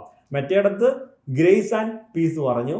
ഇവിടെ വന്നപ്പം പൗലോസ് നോക്കി, ക്രിസ്തുവിലെ പൂർണ്ണ ഹ്യൂമാനിറ്റിയെയും പൂർണ്ണ ഡിവിനിറ്റിയെയും ഒരേ സമയം പൗലോസ് എന്ത് ചെയ്യുകയാണ്? കൊണ്ടുവന്ന് പ്രസന്റ് ചെയ്യുകയാണ്. അത് വെറുതെ അങ്ങ് പറയാല്ല. ഇപ്പം ഞാൻ പറയുന്ന പോലെ കർത്താവ് പൂർണ്ണ മനുഷ്യനായിരുന്നു, പൂർണ്ണ ദൈവമായിരുന്നു എന്ന് പറഞ്ഞാൽ അവർ ചോദിക്കുക അതിനെന്താ തെളിവെന്ന്. പൗലോസ് അതിനെ നോക്കിക്കുക, പൗലോസ് ആ ചോദ്യം വരാതിരിക്കാൻ വേണ്ടിയിട്ട് എക്സ്പ്ലെയിൻ ചെയ്താണ് പൗലോസ് എന്ത് ചെയ്യുന്നത്? പ്രൂവ് ചെയ്യുന്നത്. പൗലോസ് പറയുകയാണ്, ജനിക്കുകയും മരിച്ചിട്ട് ഉയർത്തെഴുന്നേൽക്കുകയാൽ. ഉയർത്തെഴുന്നേറ്റിട്ടില്ലായിരുന്നെങ്കിൽ പിതാവ് എന്ത് ചെയ്തിട്ടില്ല? വിശുദ്ധി പോരായിരുന്നു. അതുകൊണ്ട് പിതാവ് പ്രസാദിച്ചിട്ടില്ല. അതുകൊണ്ട് തന്നെ എന്ത് ചെയ്യില്ല? ഉയർത്തെഴുന്നേറ്റിട്ടുമില്ല. പക്ഷെ ഉയർത്തെഴുന്നേറ്റത് കൊണ്ട് വിശുദ്ധിയുടെ ആത്മാവ് സംബന്ധിച്ച് ദൈവപുത്രൻ എന്ത് ചെയ്തു? ശക്തിയോടെ നിർണ്ണയിക്കപ്പെട്ടു. അപ്പോൾ ഇനി മുന്നോട്ട് പോകുമ്പോൾ ഇനി ആരും എന്ത് ചെയ്തുകൊണ്ട് വരല്ല, ചോദ്യം ചോദിച്ചുകൊണ്ട് വരരുത്. ഇത് രണ്ടും ഓൾറെഡി എന്ത് ചെയ്തു? ശക്തിയോടെ നിർണ്ണയിക്കപ്പെട്ടു. ചെയ്തിരിക്കുന്നവൻ അങ്ങനെ നിർണ്ണയിക്കപ്പെട്ടിരിക്കുന്നവനാലല്ലോ ഞങ്ങൾ അവൻ്റെ നാമത്തിനായി സകല ജാതികളുടെയും ഇടയിൽ വിശ്വാസത്തിന് അനുസരണം വരുത്തേണ്ടതിന്. അവിടെ നമുക്ക് നിർത്താം. നോക്കി, വിശ്വാസത്തിന് എന്ത് വരണം? അനുസരണം വരണം. അപ്പോൾ നമ്മൾ പലപ്പോഴും വിശ്വാസത്താൽ നീതീകരണം എന്ന് പറയുമ്പോൾ അതിനെന്തുണ്ട്? ഒരു അനുസരണമുണ്ട്. അപ്പം ഞാൻ ദൈവത്തിൽ വിശ്വസിക്കുന്നു എന്ന് പറയുമ്പോൾ അവിടെ എന്തുണ്ട്? ഇൻഡയറക്ട്ലി ഞാൻ പറയുന്നത് ഞാൻ ദൈവത്തിന് അനുസരണപ്പെട്ടിരിക്കുന്നു എന്ന് ആണ്. അപ്പോൾ പൗലോസ് പറയുക, പൗലോസ് എല്ലായിടത്തും, അപ്പോൾ നോക്കി പൗലോസ് എന്താ ചെയ്തേ? ഇപ്പോൾ നമ്മൾ പറയാം, പൗലോസൊക്കെ എന്താ ചെയ്തത്? എല്ലായിടത്തും പോയി എല്ലാവരോടും പറഞ്ഞു ദൈവത്തിൽ വിശ്വസിക്കുക. അവർ വിശ്വസിച്ചു. പൗലോസ് അവിടെ വിട്ടു പോയി എന്നല്ല. വിശ്വസിച്ചവരെ പൗലോസ് എന്ത് ചെയ്തു? ക്രിസ്തുവിൽ അനുസരണം വരുത്തുമാർ അവരെ എന്ത് ചെയ്യുകയാണ്? ശുശ്രൂഷ ചെയ്തുകൊണ്ടിരിക്കുക. അപ്പം ഇത് രണ്ടുമുള്ള 100% ഹ്യൂമനും 100% ദൈവവുമായ ക്രിസ്തുവിനെ പറ്റിയിട്ട് നോക്കി, അവനാൽ ഞങ്ങൾ അവൻ്റെ നാമത്തിനായി സകല ജാതികളുടെയും ഇടയിൽ വിശ്വാസത്തിന് അനുസരണം വരുത്തേണ്ടതിന് കൃപയും അപ്പോസ്തലത്വവും പ്രാപിച്ചത്. അപ്പം നമുക്കും ദൈവം തന്നിരിക്കുന്ന ഡ്യൂട്ടി എന്താ? നമ്മളെ ദൈവം വിളിച്ചിരിക്കുന്നത് എന്തിനാ? കൃപയും അപ്പോസ്തലത്വവും നമ്മൾ പ്രാപിച്ചിരിക്കുന്നത് എന്തിനാ? വിശ്വാസത്തിന് അനുസരണം വരുത്താൻ വേണ്ടിയിട്ടാണ്. ഇപ്പം നമ്മുടെ ജോലി പലപ്പോഴും ഞാൻ കണ്ടിട്ടുണ്ട്, പലരും ഇപ്പോൾ ഒരു ഉദാഹരണം പറഞ്ഞാൽ, നമ്മളിപ്പോൾ ഇവിടെ ഒരു മലയാളം ബൈബിൾ സ്റ്റഡി നടത്തുക, നമ്മൾ കുറച്ചൊക്കെ നമ്മൾ ബോധത്തോടു കൂടി നമ്മൾ കാര്യങ്ങളെ ചെയ്യണം. ഇപ്പം നമ്മൾ 10 പേരെ കൊണ്ടുവരാൻ വേണ്ടി അപ്പുറത്തുള്ള ഒരു തെലുങ്ക് ഫാമിലിയെ നാളെ ഇവിടെ ഒരു പ്രയർ മീറ്റിംഗ് ഉണ്ട്, നിങ്ങൾ വരണേന്ന് പറഞ്ഞ് ഇവിടെ കൊണ്ടിരുത്തിയ അവർ പൊട്ടനാട്ടം കാണുന്ന പോലെ എന്ത് ചെയ്യും? ഇവിടെ വെറുതെ ഇരിക്കും. അൺലസ് നമുക്ക് അവരെ കേറ്റർ ചെയ്യാനുള്ള സെറ്റപ്പ് ഇവിടെ ഇല്ലാത്തിടത്തോളം പേരിന് 10 പേരെ നമ്മൾ ഇവിടെ കൊണ്ടുവന്ന് അതിന് അപ്പുറത്തെ ഫാമിലിയും പോയിട്ട് വെറുതെ അവരുടെ സമയം കളഞ്ഞ് അവരെയും ബുദ്ധിമുട്ടിച്ച് ഇവിടെ കൊണ്ടിരുത്തിയിട്ട് നമ്മൾ മലയാളം പാട്ടും പാടി മലയാളത്തിൽ ബൈബിൾ സ്റ്റഡി നടത്തിയിട്ട് വീട്ടിൽ പോയാൽ എന്തെങ്കിലും കാര്യമുണ്ടോ? അവർക്ക് ഇവിടെ വിശ്വാസത്തിന് അനുസരണം ഉണ്ടാകുന്നത്. അപ്പം നമ്മൾ ബോധത്തോടു കൂടി നമ്മളെ ഏൽപ്പിച്ചിരിക്കുന്നത് എന്തിനാ? നമ്മളെ വിളിച്ചിരിക്കുന്നത് വിശ്വാസത്തിന് അനുസരണം വരുത്താൻ. അത് it's not an easy thing. ഒരാളെ നമ്മൾ കൊണ്ടുവന്ന് അവരെ ക്രിസ്തുവിൻ്റെ പരിജ്ഞാനത്തിൽ കൊണ്ടുവരുമ്പോൾ ആ പരിജ്ഞാനത്തിൽ നിന്നുളവാകുന്നതാണ് എന്ത്? അനുസരണം. എന്താണ് പരിജ്ഞാനം? ക്രിസ്തുവിനെ കുറിച്ച് നമ്മൾ അറിയുന്നതാണ് പരിജ്ഞാനം. ഉദാഹരണം പറഞ്ഞാൽ, രാജിവെച്ചാൻ എന്നോട് പറഞ്ഞു, നീ വീട്ടിൽ വരുമ്പം മറ്റേ ഇന്ന റൂമിൽ കയറി നടക്കല്ലെന്ന് പറയുന്നത് അറിഞ്ഞെങ്കിലേ എനിക്കത് ചെയ്യാതിരിക്കാൻ പറ്റത്തുള്ളൂ. ആ നടക്കരുതെന്നുള്ള പരിജ്ഞാനം കിട്ടിയെങ്കിലേ എനിക്കത് എന്ത് ചെയ്യാൻ പറ്റത്തുള്ളൂ? അനുസരിക്കാൻ പറ്റത്തുള്ളൂ. അപ്പോൾ ക്രിസ്തുവിനെ കുറിച്ചുള്ള പരിജ്ഞാനം പകർന്നു കൊടുത്ത് അങ്ങനെയാണ് അവരെന്ത് ചെയ്യുന്നത്? വിശ്വാസത്താൽ നീതീകരണം പ്രാപിക്കുന്നത്. ആ നീതീകരണം പ്രാപിക്കുന്ന എന്തിനാ? വിശ്വാസത്തിന് എന്തുണ്ട്? ഒരു അനുസരണമുണ്ട്. പൗലോസ് പറയാം, അത് കൊണ്ടുവരാനാണ്, ജാതികളുടെ ഇടയിൽ കൊണ്ടുവരാനാണ് ഞങ്ങൾ എന്ത് ചെയ്തിരിക്കുന്നത്? വിളിച്ചിരിക്കുന്നതെന്ന് പറയുകയാണ്. ജാതികളുടെ ഇടയിൽ വിശ്വാസത്തിന് അനുസരണം വരുത്തേണ്ടതിന് കൃപയും അപ്പോസ്തലത്വവും ഞങ്ങൾ പ്രാപിച്ചത് അവരിൽ യേശു ക്രിസ്തുവിനായി വിളിക്കപ്പെട്ട നിങ്ങളും ഉൾപ്പെട്ടിരിക്കുന്നു. അപ്പം ഒരുപാട് ജാതികളുടെ ഇടയ്ക്ക് എന്ത് ചെയ്യാനാണ്? വിശ്വാസത്തിന് അനുസരണം കൊണ്ടുവരാനാണ് എന്നെ വിളിച്ചിരിക്കുന്നത്. എനിക്ക് കൃപയും അപ്പോസ്തലത്വവും തന്ന് വിളിച്ചിരിക്കുന്നത്. ആ വിളിച്ചിരിക്കുന്ന ജാതികളിൽ ആരുണ്ട്? നിങ്ങളും ഉൾപ്പെട്ടിരിക്കുന്നു. അതുകൊണ്ടാണ് പൗലോസ് ഇവർക്ക് ഈ ലേഖനം എഴുതുന്നതെന്ന് പറഞ്ഞിട്ട് ഇപ്പോഴും തീർന്നിട്ടില്ല. പൗലോസിൻ്റെ ആമുഖം തീർന്നിട്ടില്ല. ഇനിയുണ്ട് 14 വാക്യം കൂടെ. അതായത് 15ാമത്തെ വാക്യം വരെ എന്താണ്? ഇൻട്രൊഡക്ഷനാണ്. പക്ഷേ എനിക്ക് തോന്നുന്നു നമുക്ക് ഇന്ന് ഇവിടെ നിർത്താം. നമ്മൾ 8ാം വാക്യം തൊട്ട് നമ്മുടെ അടുത്ത ക്ലാസ്സിൽ നമുക്ക് പഠിക്കാം. അടുത്ത ക്ലാസ് നോക്കുന്നത് ഇനിയിപ്പം നിങ്ങൾക്ക് ഞാൻ പറഞ്ഞില്ല, ഈ നമ്മൾ ഈ പഠിച്ച ബാക്ക്ഗ്രൗണ്ട് വെച്ചിട്ട് നിങ്ങളിത് വായിച്ചാൽ തന്നെ ഇത് സെൽഫ് എക്സ്പ്ലനേറ്ററിയാണ്. ഇപ്പോൾ 8ാം വാക്യം നിങ്ങളത് വായിച്ചു നോക്കിയേ. നിങ്ങളുടെ വിശ്വാസം സർവ്വലോകത്തിലും പ്രസിദ്ധമായിരിക്കുന്നതിനാൽ ഞാൻ ആദ്യം തന്നെ ദൈവത്തിന് സ്തോത്രം ചെയ്യുന്നു. നമ്മുടെ ഇൻട്രൊഡക്ഷനിൽ ഞാൻ പറഞ്ഞൊരു കാര്യം നിങ്ങൾ ഓർക്കുന്നുണ്ടോ? റോമിലെ സഭ ആരും സ്ഥാപിച്ചതല്ല, ആരും പോയിട്ട് സ്ഥാപിച്ചതല്ല. ഒരു ഇപ്പോൾ എഫെസോസിൽ എന്നൊക്കെ പറഞ്ഞാൽ പൗലോസൊക്കെ എന്തോരം പണിയെടുത്തു. അവിടെ പോയി രാവിലെ വേറെ ജോലി ചെയ്യും, വൈകുന്നേരം ബൈബിൾ ക്ലാസ്, ആൾക്കാരെ ബലപ്പെടുത്തി എടുക്കുന്നു. പൗലോസ് എന്തോരം അടി കൊണ്ടിട്ടുണ്ടെന്ന് അറിയാമോ? ഏഷ്യ മൈനറിലൊക്കെ പൗലോസിനെ ഒരു പ്രാവശ്യം മരിച്ചു എന്ന് പറഞ്ഞുകൊണ്ട് കളഞ്ഞതാണ്.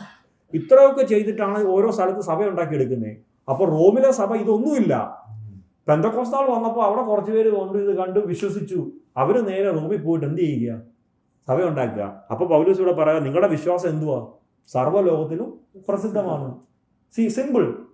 അപ്പോൾ നമ്മളെ കോണ്ടെക്സ്റ്റിൽ റോമാലേഖനം വായിച്ചാൽ എല്ലാം ഇങ്ങനെ തെളിഞ്ഞ് വരും. 8ാം വാക്യം തൊട്ട് നമുക്ക് അടുത്ത ക്ലാസ്സിൽ പഠിക്കാം. ഇപ്പം എന്തെങ്കിലും സംശയങ്ങളോ ഡിസ്കഷനോ രാജിവെച്ചനൊക്കെ ഇഷ്ടംപോലെ ആഡ് ചെയ്യാൻ കാണും.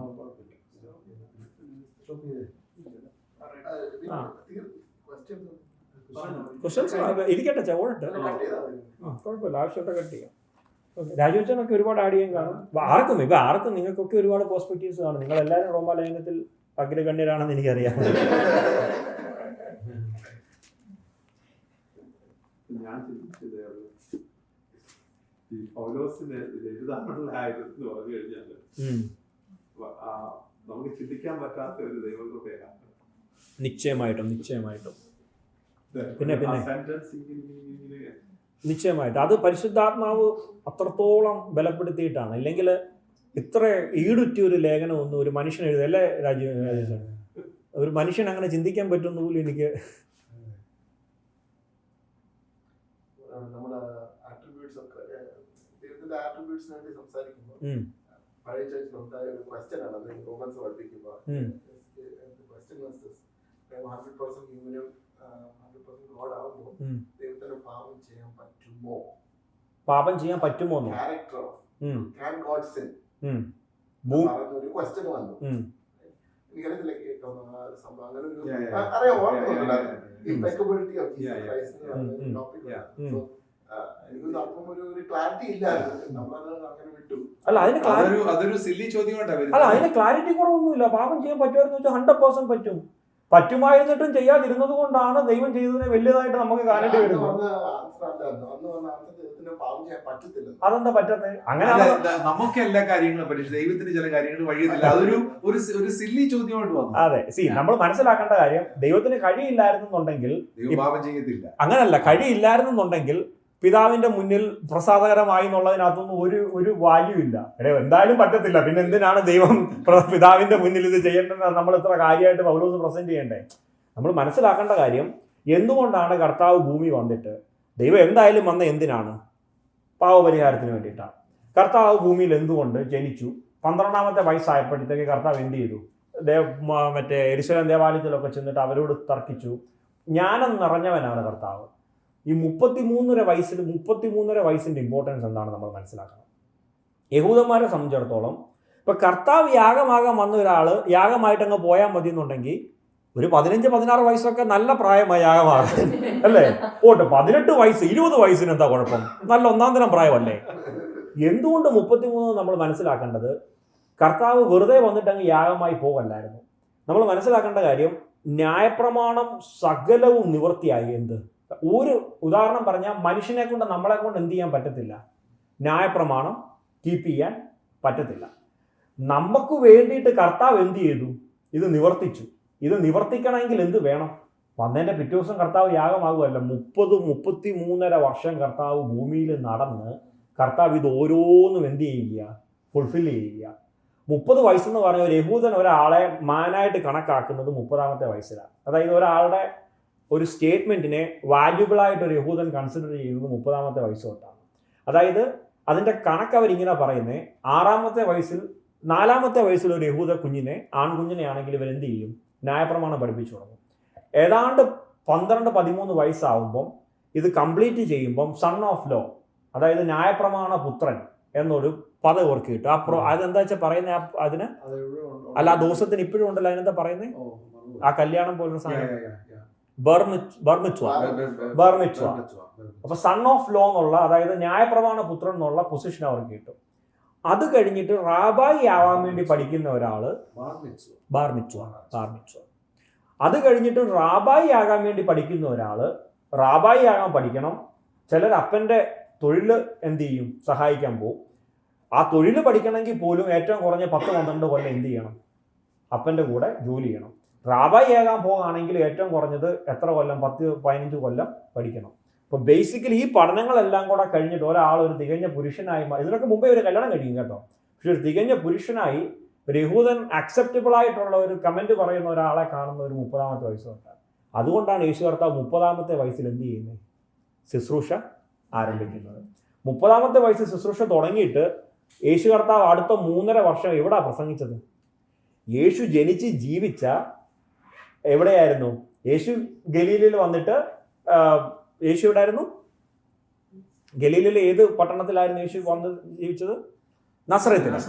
യേശു വന്നിട്ട് നസറേത്തിന് ചുറ്റുമുള്ള പട്ടണങ്ങളിലും വന്നിട്ട് യേശു വലിയ വലിയ കാര്യങ്ങളെ അവിടുത്തെ സാധാരണക്കാരായ ജനങ്ങളോട് പറയുമ്പോൾ, ഈ കഴിഞ്ഞ 30 വർഷവും ഇതല്ലായിരുന്നു യേശുവിൻ്റെ ജീവിതമെങ്കിൽ അവരുടെ മുഖത്ത് നോക്കി ഇത് പറയാൻ പറ്റുമോ?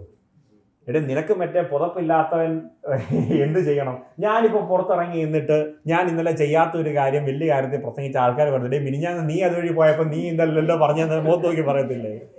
കർത്താവ് 8ാമത്തെ യോഹന്നാന്റെ സുവിശേഷം 8ാമത്തെ അധ്യായത്തിലെ കർത്താവ് അവരോട് ചോദിക്കുന്നുണ്ട്, നിങ്ങൾ ബോധ്യം വരുത്താം. അത് പബ്ലിക്കിന്റെ മുന്നിൽ എന്നിട്ട് കാര്യം എന്താ? ഇവരെല്ലാവരും യേശുവിന്റെ 30 വർഷത്തെ ജീവിതം കണ്ടവരാ. അവരോടാണ് യേശു ചോദിക്കുന്നത്, നിങ്ങൾ ആർക്കെങ്കിലും എന്നെ ബോധം വരുത്താമെങ്കിൽ എന്ത് ചെയ്യും? പറ. അപ്പോൾ പാപത്തെക്കുറിച്ച് ബോധം വരുത്താൻ യേശുവിന് പാപം ചെയ്യാൻ പറ്റുമായിരുന്നു. 100% ഹ്യൂമനായിട്ടാണ് യേശു ജീവിച്ചത്. എന്നിട്ടും യേശു അത് ചെയ്യാതിരുന്നിടത്താണ് പിതാവിന് എന്ത് ചെയ്യുന്നത്? പക്ഷെ ഇത് ഇങ്ങനെ ഒരു ആർഗ്യുമെന്റ് തിയോളജി ചിലവര് പറയുന്നുണ്ട്. ഈ ഇങ്ങനത്തെ ഈ ഒരു പാവം ചെയ്യാൻ 100% ദൈവത്തിന് അത് പറ്റത്തില്ല. അങ്ങനെ ആർഗ്യുമെന്റ് വരുന്നത് ഈ മേഖലയിലാണ്. കർത്താവിന്റെ ലിമിറ്റ് ഓഫ് ഹിസ് നോളജ് കർത്താവ് തന്നെ ലിമിറ്റ് ചെയ്ത് ആ ഒരിക്കൽ വായിച്ചിട്ടുണ്ട്. ഞാൻ കഴിഞ്ഞ സമയത്ത് വായിച്ചൊരു ആർട്ടിക്കിളാണ്. കർത്താവിന് പൂർണ്ണ ദൈവമായിരുന്നു, പക്ഷെ പൂർണ്ണ മനുഷ്യൻ. കർത്താവിന്റെ അറിവ്, അതായത് ആ പ്രായത്തിനനുസരിച്ചുള്ള അറിവിന്റെ ആ ഒരു കാര്യമാണ്, കോൺസെപ്റ്റ് പ്രോഗ്രഷൻ ഓഫ് കർത്താവിന്റെ അറിവ്. ഞാൻ പറഞ്ഞല്ലോ നമ്മളെ പറ്റിയുള്ള ഒരു ആർഗ്യുമെന്റ്. നമ്മളിപ്പോ പറഞ്ഞ കാര്യം ശരി. പക്ഷെ ഇങ്ങനെ രണ്ട് ആർഗ്യുമെന്റും കടപ്പുണ്ട് ഇതിനകത്ത്. ഒരു കൂട്ടർ ആൾക്കാരെ ഒരു കുറച്ചു കൂട്ടർ തിയോളജിയൻസ് ഇങ്ങനെ ആ ഒരു ഇതിലോട്ട് ഇത് ചെയ്യുന്നവരുണ്ട്. പക്ഷെ അങ്ങനെ നമ്മൾ ആ ആർഗ്യുമെന്റിന്റെ പ്രശ്നം എന്നാന്ന് ചോദിച്ചാല്, കർത്താവ് ഈ യോഹന്നാൻ സ്നാപകന്റെ കൈക്കീഴിൽ സ്നാനം ഏൽക്കാൻ വന്നിട്ട് 30 വർഷത്തെ ജീവിതം കൊണ്ട് വന്നിട്ട് പറയുക പ്രസാദമായോ എന്ന് ചോദിക്കുമ്പോൾ പിതാവ് പറയുക എനിക്ക് എന്തായി പ്രസാദമായി എന്ന് പറയുക. ഇത് പാപം ചെയ്യാൻ പറ്റാത്ത ഒരാള് ഇനി എന്തിനാ അങ്ങനെ ചോദിക്കേണ്ട പോലും ആവശ്യമില്ല. നിനക്ക് പാപം ചെയ്യാൻ പറ്റില്ലെങ്കിൽ പിന്നെ എന്തിനാ പ്രസാദം? ഓൾറെഡി പ്രസാദിച്ചിരിക്കുക. കാരണം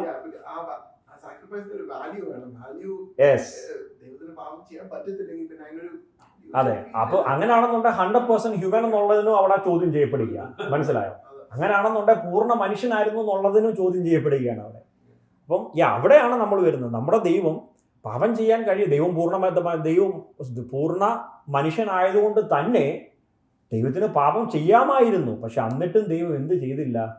പാപം ചെയ്യാതെ പിതാവിനെ പ്രസാദിപ്പിക്കുന്ന ജീവിതം ചെയ്തതുകൊണ്ടാണ്, അതാ പറയുന്നേ, അതുകൊണ്ടാണ് യാഗത്തിൽ എന്ത് ചെയ്തത്? ദൈവം പ്രസാദിക്കുകയും പുത്രൻ ഉയർത്തെഴുന്നേൽക്കുകയും ചെയ്തത്.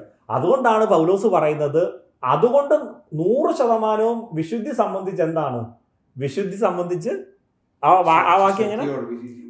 ശക്തിയോടെ നിർണയിക്കപ്പെടുന്നു. അതുകൊണ്ടാണ്. കാരണം അല്ലെങ്കിൽ ഈ പറയുന്നത് അതെന്തുകൊണ്ടാണ് ആഡമിന്റെ നേച്ചർ യേശുവിന് ഇല്ലെന്നുള്ള ആർഗ്യുമെന്റ് ആണ്. കാര്യം ബൈ ഹോളി സ്പിരിറ്റ് അല്ലേ ബർത്ത്. അപ്പൊ ആ രീതിയിൽ അങ്ങനെ കൊണ്ട് ആർഗ്യുമെന്റ് ഞാൻ വായിച്ചത് കറക്റ്റ് നോക്കി അതിൻ്റെ അകത്ത് പറയുന്ന ആ ഒരു ആർഗ്യുമെന്റ് അല്ലാണ് ഒരു കൂട്ടം ആൾക്കാർ ഇരിക്കുന്നത്. അപ്പൊ അതുകൊണ്ട് ദൈവത്തിന് ആഡമിന് നേച്ചർ ഇല്ല. ആഡമിന് നേച്ചറിൽ പാപം ചെയ്യാൻ പറ്റത്തില്ല. ദൈവത്തിന്റെ നേച്ചറിൽ പാപം ചെയ്യാൻ പറ്റില്ല. പക്ഷെ 100% മനുഷ്യനായപ്പോൾ 100% ഹ്യൂമനായിട്ടുള്ള ദൈവത്തിന് എന്ത് ചെയ്യാം? അതെ അതെ.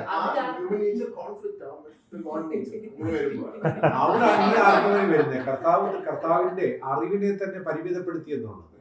കർത്താവ് ആ മനുഷ്യത്വത്തിൽ കർത്താവിന്റെ അറിവിനെ പരിമിതപ്പെടുത്തി എന്നുള്ള ഒരു ആർഗ്യുമെന്റ് ഉണ്ട് അവിടെ. അങ്ങനെയുള്ള ഒരു ചിന്തയുണ്ട്. ഞാൻ പറഞ്ഞല്ലോ നമ്മളിപ്പോ മുസ്ലിംസ് കൂടുതലും ആയിരിക്കാം. നമ്മൾ ഞാൻ പറഞ്ഞല്ലോ നമ്മളിപ്പോ അങ്ങനത്തെ ഏത് ആർഗ്യുമെന്റിന്റെ പുറകെ പോയാലും അവിടെ എല്ലാം നമ്മള് വാല്യൂ ഇല്ല. അപ്പൊ പിന്നെ അത് സാക്രിഫൈസ് ആണ്. ഇപ്പൊ അങ്ങനെയാണെന്നുണ്ടെങ്കിൽ യേശു കർത്താവിന് 33 വയസ്സ് വരെ വെയിറ്റ് ചെയ്യേണ്ട ആവശ്യമേ ഇല്ല. എന്തായാലും പാപം ചെയ്യത്തില്ല. അതാ പിന്നെ ജനിച്ചതിന്റെ പിറ്റേ ദിവസം യാഗമായ പരിപാടി കഴിഞ്ഞില്ലേ? എന്തായാലും പാപം ചെയ്യാൻ കഴിയത്തില്ല. എന്നാ പിന്നെ 12ാമത്തെ വയസ്സോ ബോധമായപ്പം യാഗം കഴിഞ്ഞായിരുന്നെങ്കിൽ പരിപാടി കഴിഞ്ഞില്ലേ? അപ്പൊ യേശു കർത്താവ് എന്ത് ചെയ്യണം? പിതാവിന്റെ മുന്നിൽ ഇവിടെ പൗലോസ് അതുകൊണ്ടാണ് വ്യക്തമായിട്ട് അതങ്ങ് എഴുതി വെച്ചിരിക്കുന്നത്. വിശുദ്ധിയുടെ ആത്മാവ് മരിച്ചിട്ട് ഉയർത്തെഴുന്നേറ്റത് കൊണ്ട് കാര്യം എന്താ? മരിച്ചിട്ട് ഉയർത്തെഴുന്നേൽപ്പിക്കുന്നത് ആരാ? പിതാവ് ഉയർത്തെഴുന്നേൽപ്പിക്കുന്നത് എന്തുകൊണ്ടാ? ആ യാഗത്തിൽ. അപ്പൊ അതുകൊണ്ടാണ് പൗലോസ് അത് അത്ര ക്ലിയർ ആയിട്ട് പറഞ്ഞു പോകുന്നത്. അപ്പം ഞാൻ പറഞ്ഞല്ലോ, ഇപ്പം നമ്മളെ സംബന്ധിച്ചിടത്തോളം നമ്മൾ ഈ ആർഗ്യുമെന്റിന്റെ പുറകെ പോയിട്ട് ബൈബിള് നമുക്ക് വ്യക്തമായി പറഞ്ഞു തരുന്നത് എന്താണ്? 100% ഹ്യൂമൻ ആയിരുന്നു, 100% ഡിവൈൻ ക്വാളിറ്റി ദൈവത്തിനുണ്ടായിരുന്നു. മുഴുവനുണ്ട്. സുവിശേഷമുണ്ട്. ജഡ സംബന്ധിച്ച് ദാവീദിനെ ജനിച്ച് അതിനകത്താണ് വാട്ട് ഈസ് ഫുൾ ഗോസ്പൽ ആ ഒരു വാക്യത്തിനകത്തുണ്ട്. അത്ര പവർഫുൾ ആണ്. അതെ അതെ അതെ. ഈ പറഞ്ഞ പോലെ ഈ പറയുന്ന ആർഗ്യുമെന്റിന്റെ പ്രശ്നം എന്ന് പറഞ്ഞാൽ അങ്ങനെ ഒരു ആർഗ്യുമെന്റ് നമ്മൾ അക്സെപ്റ്റ് ചെയ്യുകയാണ്. അതിൻ്റെ പ്രശ്നം എന്ന് പറഞ്ഞാൽ ഈ പറഞ്ഞ സാക്രിഫൈസിന് ഒരു വാല്യൂ ഇല്ലാതായിപ്പോ. മനസ്സിലായി? സാക്രിഫൈസ് എന്നുള്ള വാക്കേ ഒരു അവിടെ വാലിഡ് അല്ലാതായി പോകും. എനിക്ക് തോന്നുന്നു നമ്മള് ആ ചാപ്റ്റർ അടുക്കുന്ന ഏത് ചാപ്റ്ററാണ് ഓർക്കുന്നത്, പക്ഷെ റോമൻസിന്റെ ഒരു ചാപ്റ്ററിൽ ഈ ഒരു ക്വസ്റ്റ്യൻ ആ ചാപ്റ്റർ അടുക്കുന്ന എനിക്ക് ഈ ഇഷ്യൂ ഞാനില്ലായിരുന്നു, ഞാൻ ആ ഇഷ്യൂ അവിടെ കേട്ടതാ. സൈമൺ പഠിപ്പിച്ചപ്പോഴെങ്ങാണ്ട് ആരോട് ചോദിക്കുക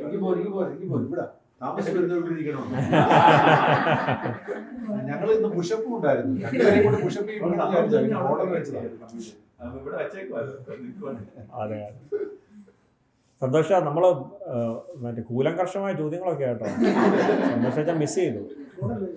അതെ അതെ, പിന്നെ കേട്ടാ മതി. അതുപോലെ നിജു അതിനകത്തെ നമ്മൾ ആഴമായിട്ട് പഠിക്കേണ്ട കൃപയും അതും ഉണ്ടല്ലോ, grace and piece. Grace and piece അതൊരു ഭയങ്കര ആഴമായിട്ട് അതിനകത്തുണ്ട്. അതായത് നമ്മുടെ കൂട്ടത്തിലുള്ള ഒരു കാര്യം ചെയ്യണം. നമുക്ക് ഇത് കേട്ട് കഴിഞ്ഞ ഒരു ഡൗട്ട് ഉണ്ടെങ്കിൽ ഒന്നെങ്കിൽ അത് പോസ്റ്റ് ചെയ്യണം ഇതില്, അല്ലെങ്കിൽ പിന്നെ നമുക്കൊരു ക്ലാരിറ്റി ഇല്ല. അതെ അതെ അതെ അതെ. ചിലപ്പോ എന്തെങ്കിലും ഡൗട്ട് കാണും. ശരിക്കും ഫിസിക്കലി ഇവിടെ ഇരിക്കുമ്പോൾ പറയുന്നതിനോട്ടല്ല ഇത് കേൾക്കുന്നത്. അപ്പം ചെറിയൊരു ചാൻസ് ഉണ്ട്.